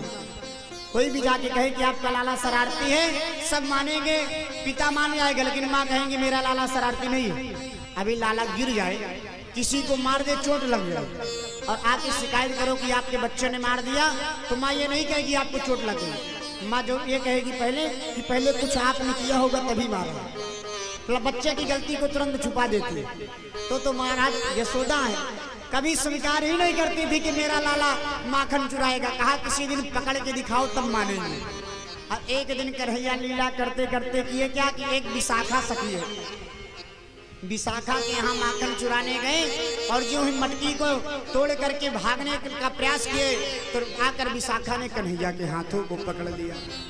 कन्हैया के हाथों को पकड़ लिया। आज कन्हैया बिना किसी को बताए माखन चुराने अकेले चले गए थे। अब विशाखा ने कन्हैया की कलैया को पकड़ के कहा चल आज तेरी माँ के पास ले चल के दिखा देते हैं कि प्रत्यक्षम प्रमाणम क्या है, आपके सीधा आपको ले चलेंगे तब तेरी माँ मानेगी। विशाखा हाथों को पकड़ कर ले जा रही है। ग्वाल बाल रास्ते में खेल रहे थे, देखा कि कन्हैया को विशाखा हाथ पकड़ के बड़े जोरों से लेके चली जा रही है। ग्वालों ने पूछा कन्हैया कहाँ जा रहे हैं? कन्हैया ने इशारे में कहा रे ये जबरदस्ती मुझे माखन खिलाने जा रही है, इच्छा नहीं है फिर भी।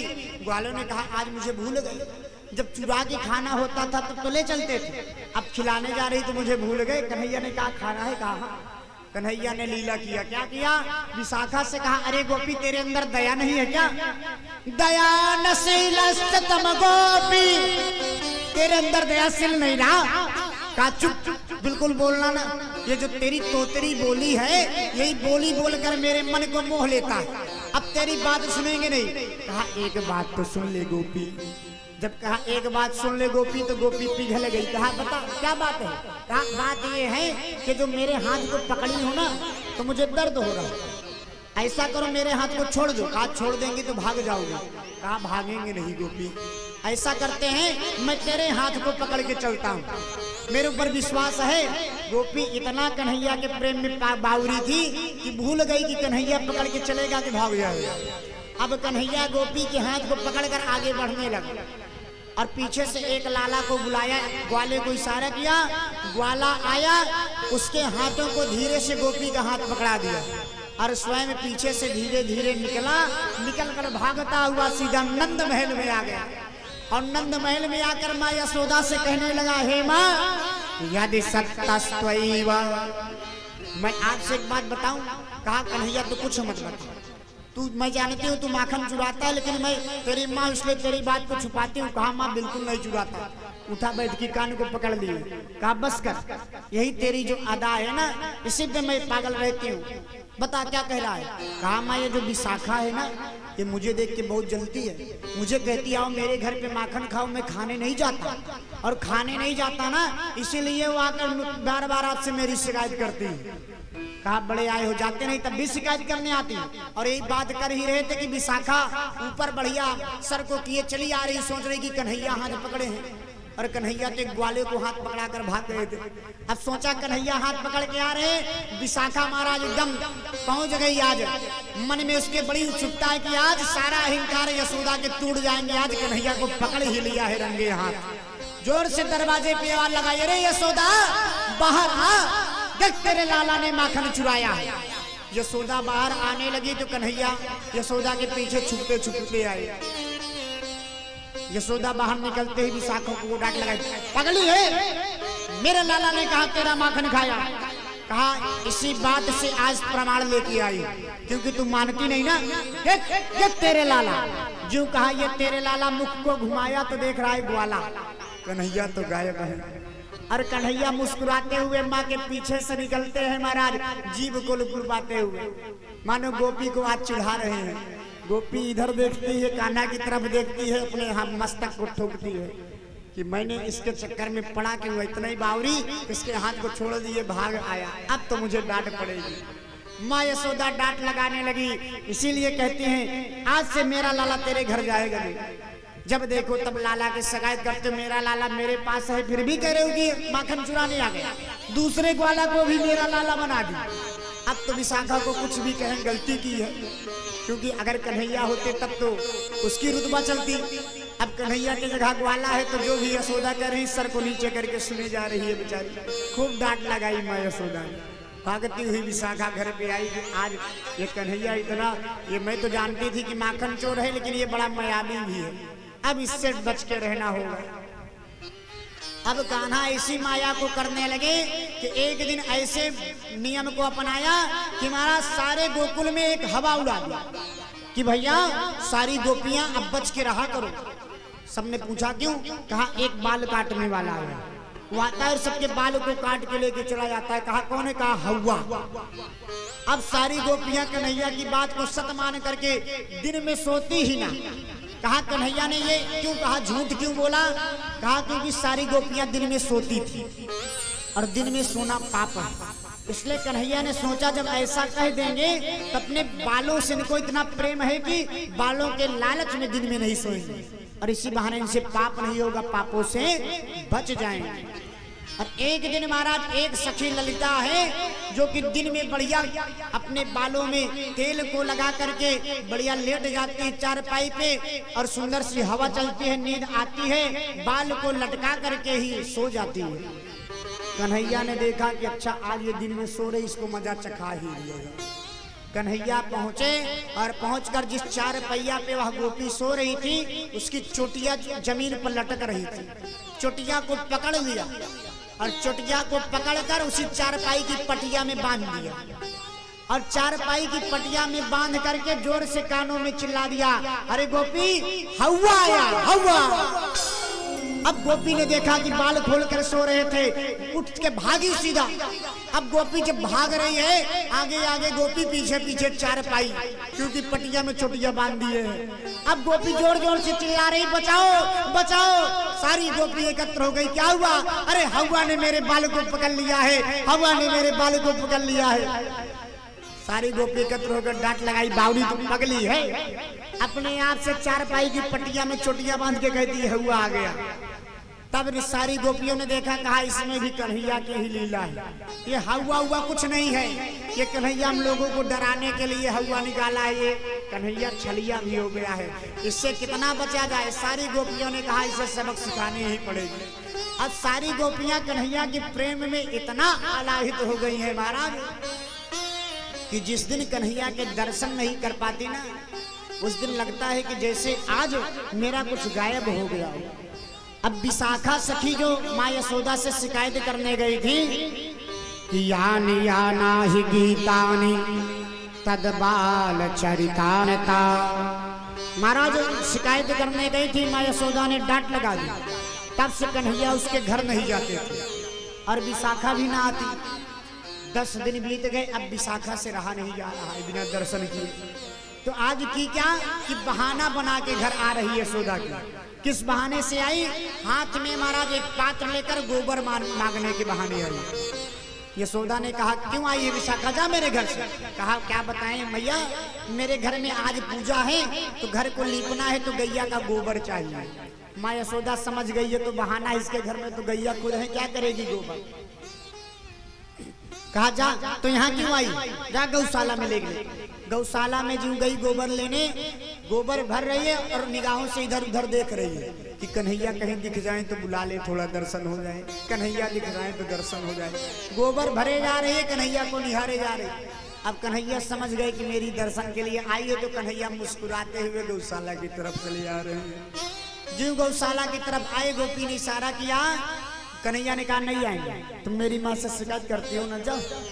गोपी ने देखा कि कन्हैया भी रूठे हैं, खूब सारा गोबर भर लिया और भर के महाराज अब उठा नहीं पा रही, तो इशारा किया कन्हैया मेरी मदद तो कर दो। क्या मदद करें, ये गोबर मुझसे उठाया नहीं जाता, तने हाथ लगा दो तो उठ जाए। कन्हैया समझ गए किसी न किसी बहाने मुझे पास बुलाना ही चाह रही है। कन्हैया पास गए, हाथ लगाया, गोबर उठाया और गोपी लेकर गई। सोची कन्हैया कहीं फिर नंद महल में ना भाग जाएं। जल्दी से रास्ते में ही गोबर को फेंका, फिर लेकर भाग गई पास। फिर गोबर को भरने लगी। कन्हैया जाने ही वाले थे कि कहा कन्हैया तनी फिर हाथ लगा दे। अब इसी प्रकार से महाराज 1 घंटे चलता रहा। कन्हैया ने कहा गोपी मेरे हाथ थक गए, अब तो तू माखन खाने को देती नहीं, ऊपर से चोरी लगाती है और मुझसे परिश्रम भी करवा रही है, अब नहीं करेंगे तेरी मदद। गोपी ने कहा जितना माखन कहेगा उतना माखन देंगे, लेकिन मेरी मदद को कर। क्योंकि गोपी उसी बहाने कन्हैया को निहार रही थी, दर्शन कर रही थी। तो कहा कैसे जानोगे कि मैंने कितनी, कहा जितनी बार उठाएंगे उतनी कटोरी मक्खन चाहिए। अब गोपी ने किया क्या कि जितनी बार उठाते कन्हैया उतने बार गोबर के चिन्ह को लेकर के गालों पे लगा देती, गिनती हो जाती 1। कहा अब 1 बार आपको देंगे, दोबारा आती तो दूसरी बार टीका लगा देती गोबर के 2। अब सारा दिन ऐसा हो गया कि कन्हैया के पूरे शरीर गोबर में हो गए।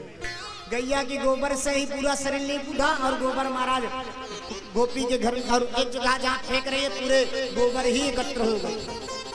माँ यशोदा दिख गई, इतने में गोपी भागते हुए भाग गई कि भी यशोदा डांट लगाएगी। कन्हैया गौशाला में दिखे, माँ यशोदा ने डांट लगाई, अरे लाला तने सुअर है क्या, सुअर ये तेने अपने रूप को क्या कर लिया है। कन्हैया मुस्कुराए, अरे माँ तू मुझे पहचान कैसे गई। सत्यम वयम वन गोचरा हमरेगा, मैं पूर्व जन्म में 12 भगवान का अवतार लिया था तो सुअर ही तो था, क्योंकि जो कोई नहीं होता वो मैं होता हूँ। लेकिन मुझे ये समझ में, कन्हैया मुस्कुरा रहे मन ही मन कि माँ ने तो सही पहचान लिया, मैं सुअर ही हूँ। माँ ने जो माँ ममता में कहती है कन्हैया उसको कर चुके हैं। ऐसा कन्हैया और यशोदा का प्रेम, सारे देवता आज इस प्रेम को देख करके महाराज ऊपर से देख करके यशोदा का बधाई गाते हैं कि यशोदा तेरे भाग्य की कही न जाए।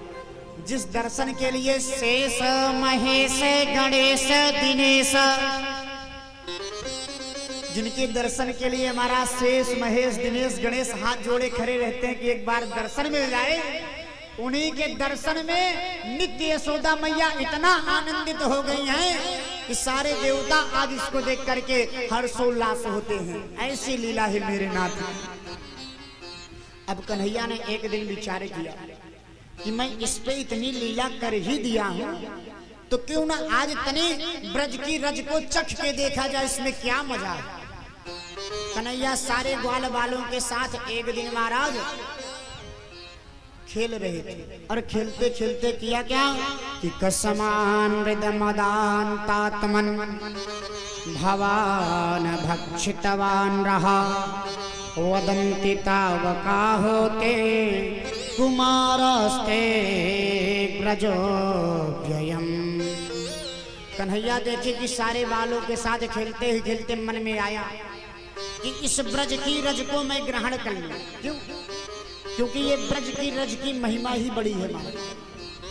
वृंदावन की रज को मरम न जाने कोई, और डाले डाले पाते पाते राधे राधे होई। इतनी महिमा है इस ब्रज रज की कि जो कभी आप हाथी को देखिए चलती रहती है तो अपने सूंडों से मिट्टी को उठाकर अपने शरीर पर फेंकती चलती है। सुखदेव ने परीक्षित से बताया, इसका मतलब जानते हो? कहा नहीं ना।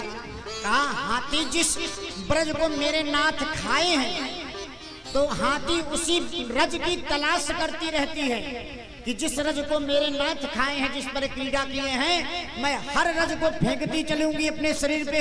हो सकता हो किसी दिन वह रज मिल जाए जहां मेरे नाथ ने लीला की हो, और अगर वह रज मेरे शरीर के ऊपर पड़ गई तो मेरा कल्याण हो जाएगा। ब्रज की रज की तलाश में हाथी हर जगह की रज को अपने ऊपर फेंकते चलती है महाराज। इतनी महिमा है ब्रज की रज की। और आज कन्हैया ने उस ब्रज की रज के माटी के ढेलों को उठाया और गटक गटक कर गटकलियों ज्यों ही मुंह में डाला सारे ग्वाले खड़े हो गए। कान्हा तेरी सारी लीला मुझे अच्छी लगती थी, लेकिन आज तने माटी के ढेलों को खाया, ये बात ठीक नहीं। मैं चल के माँ यशोदा से तेरी शिकायत करता हूँ। कन्हैया ने कहा शिकायत ना करूं। कहा क्यों मिट्टी खाया? क्योंकि मुंह में ढेले रखे हैं, ऊह के सिवा कुछ आ नहीं रहा। सारे बाल बालों ने कहा शिकायत करनी ही होगी। भागे भागे गए नंद महल में। माँ यशोदा से कहा, माँ आज तेरे कान्हा ने ब्रज की रज को खायो। कन्हैया भागे भागे आए। माँ ने पूछा रज को खाया? तो कन्हैया माँ से कहने लगे, नहीं माँ, ना हम भक्षितवानप्य सर्वे मिथ्याभिशासिनः। हे माँ, मैंने ब्रज की रज को नहीं खाया, ये सर्वे मिथ्याभिशासिनः, सारे झूठ बोल रहे हैं। माँ ने कहा हाँ, एक तू ही तो हरिश्चंद्र के बाद सत्यवादी है, बाकी सब झूठे हैं। कहा माँ तुझे मेरे ऊपर विश्वास नहीं? कहा बिल्कुल नहीं।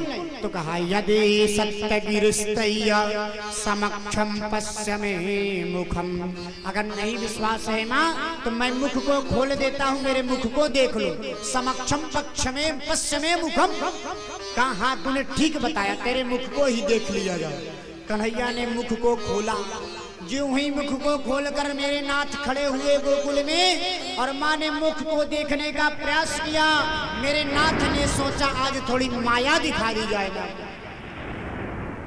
माया क्या दिखाया कि माँ यशोदा कन्हैया के मुख में देख रहे हैं कि पूरा विश्व के अंदर महाराज भारत देश में उत्तर प्रदेश में गोकुल में नंद भवन में कन्हैया खड़े हैं मुख खोले, और माँ यशोदा देख रही हैं। जो दृश्य बाहर है वही दृश्य कन्हैया के मुख में दिखना शुरू हो गया।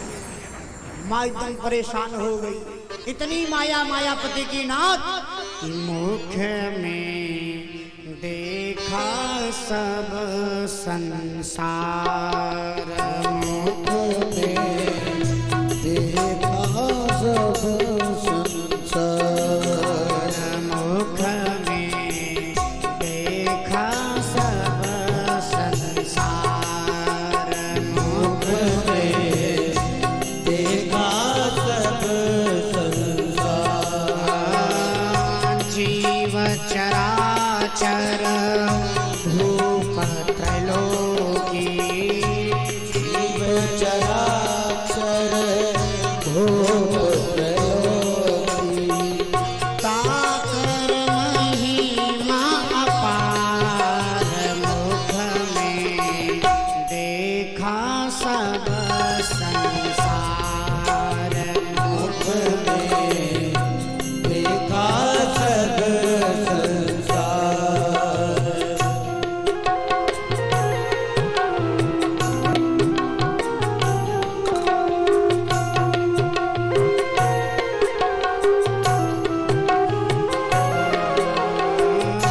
गंगा यमुना सरयू सरस्वती, गंगा यमुना सरयू सरस्वती, गंगा यमुना सरयू सरस्वती, गंगा यमुना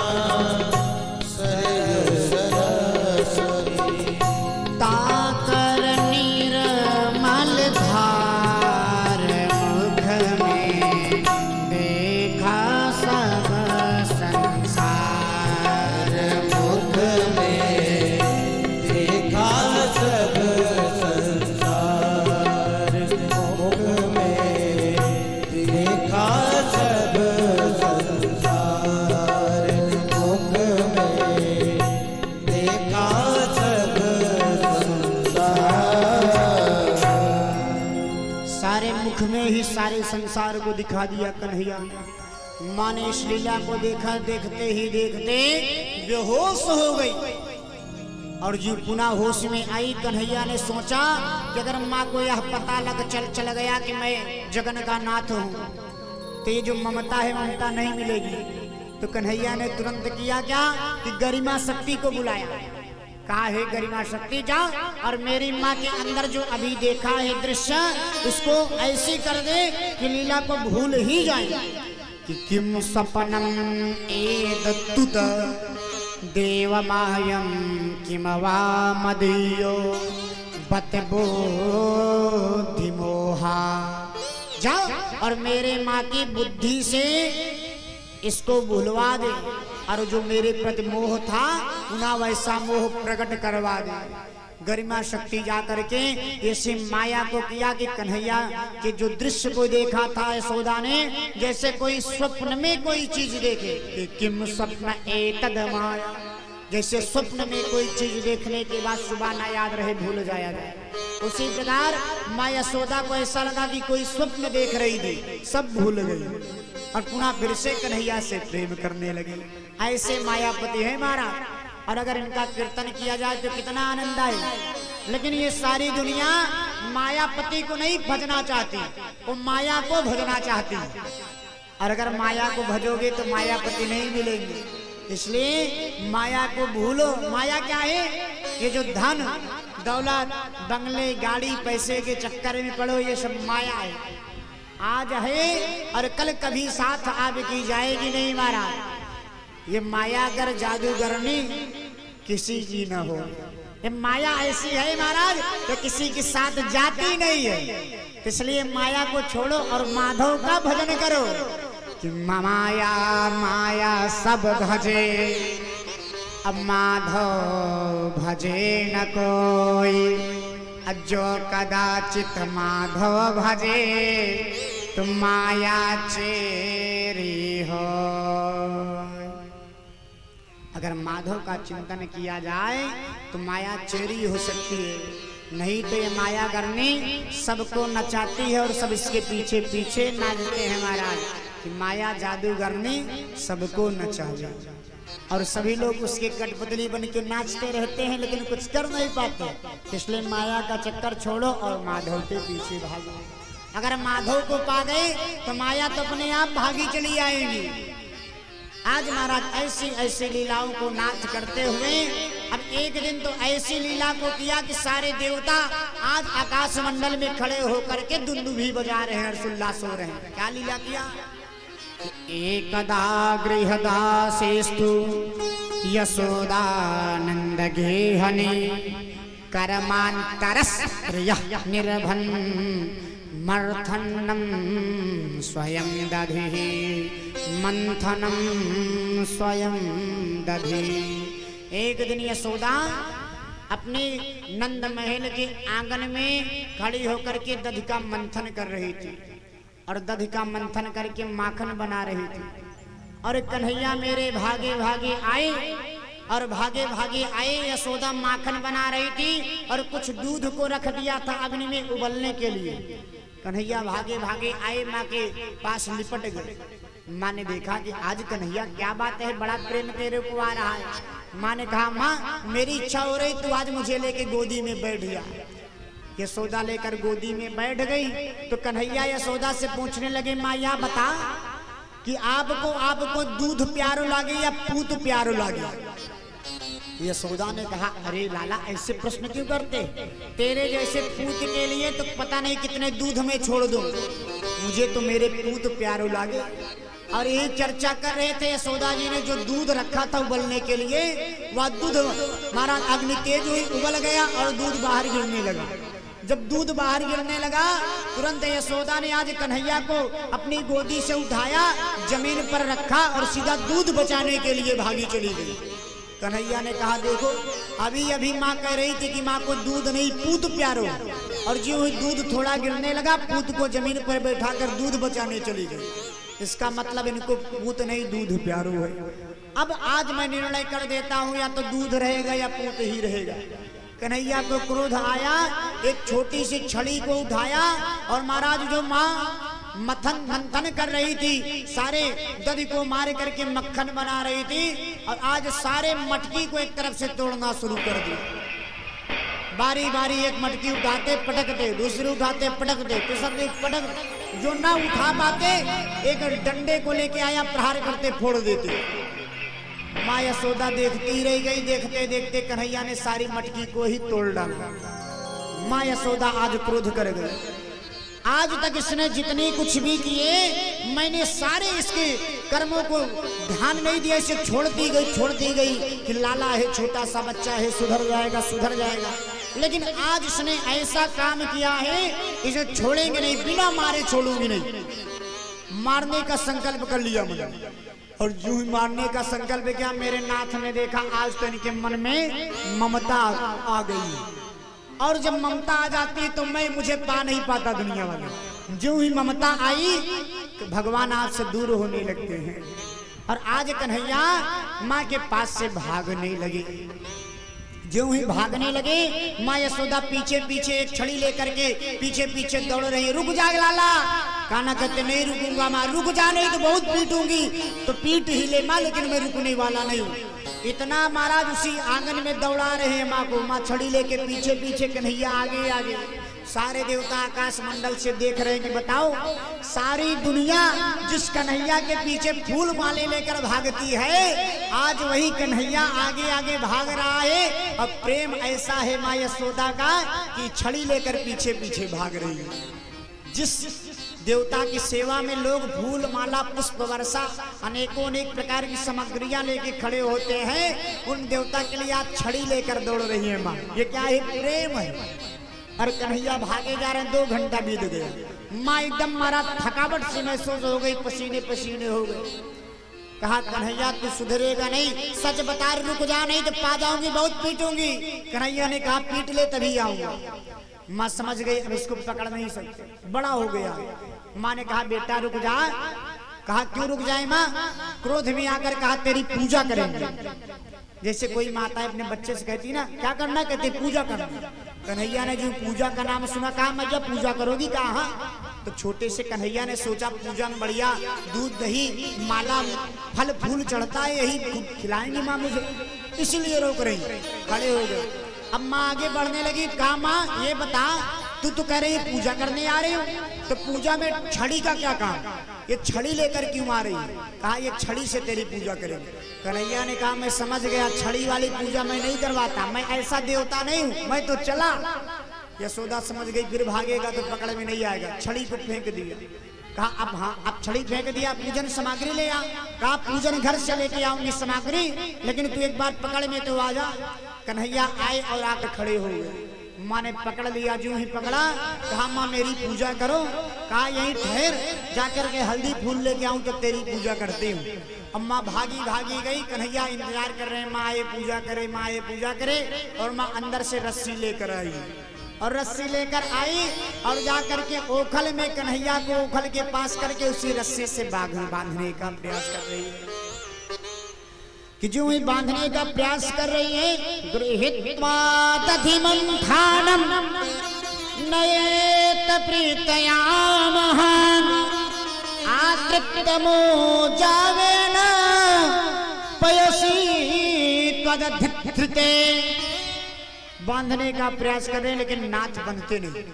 रस्सी लेकर फिर आती है भागी और 2 अंगुल रस्सी छोटी पड़ जाती है। फिर भाग के ले आती है रस्सी, फिर 2 अंगुल रस्सी छोटी पड़ जाती है। फिर ले आती है, फिर 2 अंगुल। नंद महल की जितनी रस्सियां थी सब चुप गई, लेकिन नाथ बंधे नहीं। यशोदा इतना परेशान हो गई कि आज तो एकदम इनको क्रोध भी आ रहा है, कन्हैया के ऊपर प्रेम भी आ रहा है। ये पता नहीं इसके अंदर क्या माया है, बंधता नहीं और ये बंध नहीं रहा है, मुझे क्रोध आ रही है, आज इसे छोड़ेंगे नहीं। तब कन्हैया ने प्रेम से कहा माँ मैं एक बात बोलूं? डांट लगाई मैंने, चुप रहे, तू बोलना मत। तेरी बोली की वजह से ही सब तेरे ऊपर दीवाने हो जाते हैं, आज बोलना नहीं। कहा माँ मेरी बात तो सुन ले। कहा हाँ बोल, क्या बोलना चाहता है? कहा मैं ये जो तू मुझे बांध रही है ना, तदपि गंगुलम नूनम यद्यातन बंधनम। बार 2 अंगुल की रस्सी छोटी पड़ रही ना, मुझे बांध नहीं पाऊंगा। ऐसा कर, ये रस्सी मुझे दे दे, मैं स्वयं बंध जाता हूँ। माँ को क्रोध आया कि मैं तो बांध नहीं पा रही हूँ 85 बरस की। अरे छोटा सा छोरा कहता है मैं बांध लूंगा, ये ले बांध, छोड़ दी रस्सी। जो रस्सी को छोड़ा, कन्हैया रस्सी को पकड़ के दोनों हाथों से अपने आप आज बांध दी, स्वयं अपने आप बंध गए मेरे नाथ। माँ देखकर परेशान हो गई कि मैं इतनी देर से परेशान थी, ना बांध सकी, ये स्वयं बंध गया। कहा कन्हैया सच सच बता तू कौन है। तो आज मेरे नाथ ने मानो साक्षात मां यशोदा को दर्शन दिखाया है कि दृष्ट्वा परिसरम कृष्णम कृपया शीतबंधने। माँ को समझाया, हे माँ, अगर किसी को बांधना है, किसी से कुछ प्राप्त करना है ना, तो प्रेम से, अगर प्रेम करोगी तो प्रेम में सब है। अगर प्रेम ना करके अकड़ से किसी से कुछ प्राप्त करना चाहोगी तो काम भी नहीं होगा और जग में हंसाई ही होगी। इसलिए प्रेम ही एक ऐसा सार है कि जिसके बंधन में सबको बांधा जाया जा सकता था। बांधा था द्रौपदी ने तुम्हें 4 तारे में। महाराज प्रेम ही बात था कि द्रौपदी ने एक टुकड़ा दिया और नाथ ने आवश्यकता पड़ने पर साड़ी के अंबार लगा दिए। और गणिका गीत अजामिल ने भी बांधा था एक हार में। महाराज ऐसी लीला आपकी प्रेम से ही इनको पाया जाया जा सकता है। तो कहा अच्छा, सुखदेव जी से आज प्रश्न किए परीक्षित महाराज कि महाराज ये 2 अंगुल ही रस्सी क्यों छोटी पड़ी, इसका कारण क्या है? कारण बताया है सुखदेव जी। कहा क्यों यशोदा मां के अंदर सब कुछ तो था, लेकिन 2 त्रुटियां थी। त्रुटि क्या थी कि मां यशोदा के अंदर अहमता थी। अहंकार की अहमता क्या थी? अपना, अहमता का मतलब अपनाता, अपनापन था कि ये मेरा कन्हैया है।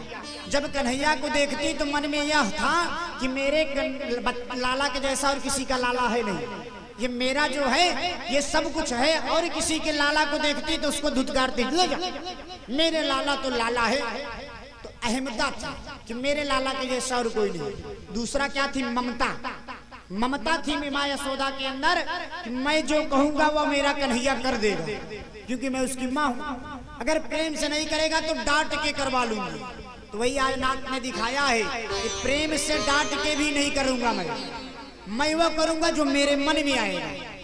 बांधने का प्रयास किया, प्रेम से बांधा, क्रोध में बांधा, लेकिन बांध नहीं पाई। तो अहमता और ममता 2 चीजें थी मां यशोदा के अंदर। तो जब तक अहमता और ममता अगर किसी के अंदर है तो कन्हैया को नहीं प्राप्त कर सकते, नहीं बांधा जा सकता। इसलिए अगर भगवान को प्राप्त करना है तो अहमता ममता सब चीज का परित्याग करना होगा। ममता विमुंचा पश्चानिसम जगदिदम क्षणभंगुनिष्ठम। कहा ममता का परित्याग करके, अहमता का परित्याग करके, मोह माया का परित्याग करके जब मेरे शरण में कोई आता है तब मैं उसे प्रदान करता हूं क्या कि वैराग्य राग रस को भुवि भक्ति निष्ठा, उसको मैं अपनी भक्ति प्राप्त करता हूं। और जब भक्ति की प्राप्ति होती है तो वैराग्य आ जाता है उसके अंदर। लेकिन जब तक अहमता ममता मोह माया है उसको मैं प्राप्त ही नहीं होऊंगा तो भक्ति और वैराग्य कहां से प्राप्त हो जाएगा। इसलिए अगर नाथ की शरण में जाना है तो अपनापन, अहंकार, ममता, ये मेरा है, मैं इसे लेके जा रहा हूं, इसको मेरा नाथ। जैसे किसी के मन में विचार आए, कोई एक बड़े लखपति हो, कोई गरीब आदमी, तो लखपति सोचे भैया मेरे यहाँ कथा हो रही है और गरीब आदमी को नहीं आने देंगे। तो कथा किसी एक की नहीं, सबकी है, भगवान सबके है। जिस दिन आपके मन में आ गया ये मेरा है, उसी क्षण आपका सब बेकार हो गया। इसलिए मन में ये ना है, ये सबका है, नाथ मेरे सबके हैं, सबका समान अधिकार है हमारा। कन्हैया ने दर्शाया है दामोदर लीला के माध्यम से। और जब कन्हैया स्वयं अपने आप बंध गए तो मां यशोदा कामों में चली गई, छोड़ के नाथ जी हुई चली गई कन्हैया को। कन्हैया ने लीला किया क्या कि आज महाराज ओखल को खींचने लगे, खींचते खींचते आगे बढ़े तो ओखल गिर गया। जब ओखल गिर गया तो मेरे कन्हैया घुटनों के बल चलने लगे। घुटनों के बल चलते चलते उन्हीं नंद महल के अंदर 2 वृक्ष थे यमलार्जुन के। यमलार्जुन के 2 वृक्ष थे, उसी के अंदर से कन्हैया घुसे और उसमें आकर ओखल फंस गया। जब ओखल फंस गया मेरे कन्हैया ने बल का प्रयोग किया और जो ही बल का प्रयोग किया दोनों वृक्ष धड़ाम से गिर गए। और जो ही धड़ाम से दोनों वृक्ष गिरे तो वृक्ष के गिरते ही दो सुंदर से मां उसमें से बड़े तेजवान मानव उत्पन्न हुए, जो कि पीले पीले वस्त्र धारण किए थे, आंखें बड़ी सुंदर थी, हाथ को जोड़ करके टीका को लगाया है, बड़ा मनोहर वाणी है। और आकर के कन्हैया से निवेदन करने लगे, हे नाथ बाणे गुणान कथने श्रवणो कथायाम हस्तौ सकर्मा सुमनस्त पादयोर्ना स्मृत्या शिरस्तव निवास जगत् प्रणामे दृष्टिं सतां दर्शनोस्तु भवत्तनूना। परीक्षित ने कहा, महाराज ये दोनों मानव जो वृक्ष गिरा तो मानव कहां से आ गए? कहा ये दोनों जो वृक्ष हैं जानते हैं कौन है? कहा कौन? कहा ये दोनों पूर्व जन्म के श्रापित कुबेर के पुत्र हैं। और ये दोनों कुबेर के पुत्र थे महाराज। पूर्व जन्म में एक था नल कुबड़ और एक का नाम था मणिग्रीव। और नल कुबड़ और मणिग्रीव कुबेर के पुत्र थे। एक दिन मदिरा का खूब पान किया और अगस्त मुनि गए कुबेर से मिलने। दोनों इतना मदिरा का पान करके मदमस्त हो गए थे कि मुनि अगस्त को प्रणाम ही नहीं किया। मुनि अगस्त ने साप दिया, जा जिस प्रकार मुझे देखकर इस वृक्ष की भांति खड़ा है तो वृक्ष हो जा। तो वही दोनों वृक्ष बन गए। आकर हाथ चरणों में गिर गए, नाथ कल्याण कैसे होगा? कहा जब भगवान अवतार लेंगे कन्हैया के रूप में तो उनका स्पर्श होगा तब तेरा उद्धार होगा। वही आज कन्हैया जब आए तो अवतार लिए तो याद आया कि इनका भी कल्याण करते चले। तो दोनों वृक्षों को स्पर्श किया, दोनों वृक्ष धड़ाम से गिरा तो दोनों श्राप से मुक्त होकर के वही दोनों नल कुबड़ और मणिग्रीव आकर के खड़े होकर नाथ से निवेदन करने लगे, हे नाथ कि बाणी गुलान कथने श्रवणो कथाया। अब मुझे ऐसा आशीर्वाद दीजिए कि मैं भी अपने मुख से जब बोलूं तेरे नाम को ही बोलूं, क्योंकि अब मैं दोबारा श्राप नहीं पाना चाहता नाथ। इसलिए बस एक ही निवेदन है। हाथ जोड़कर दोनों ने निवेदन किया नाथ से कि यही आशीर्वाद की इच्छा है सरकार, जब भी मैं बोलूं तेरे अनूप रूप को ही बोलूं और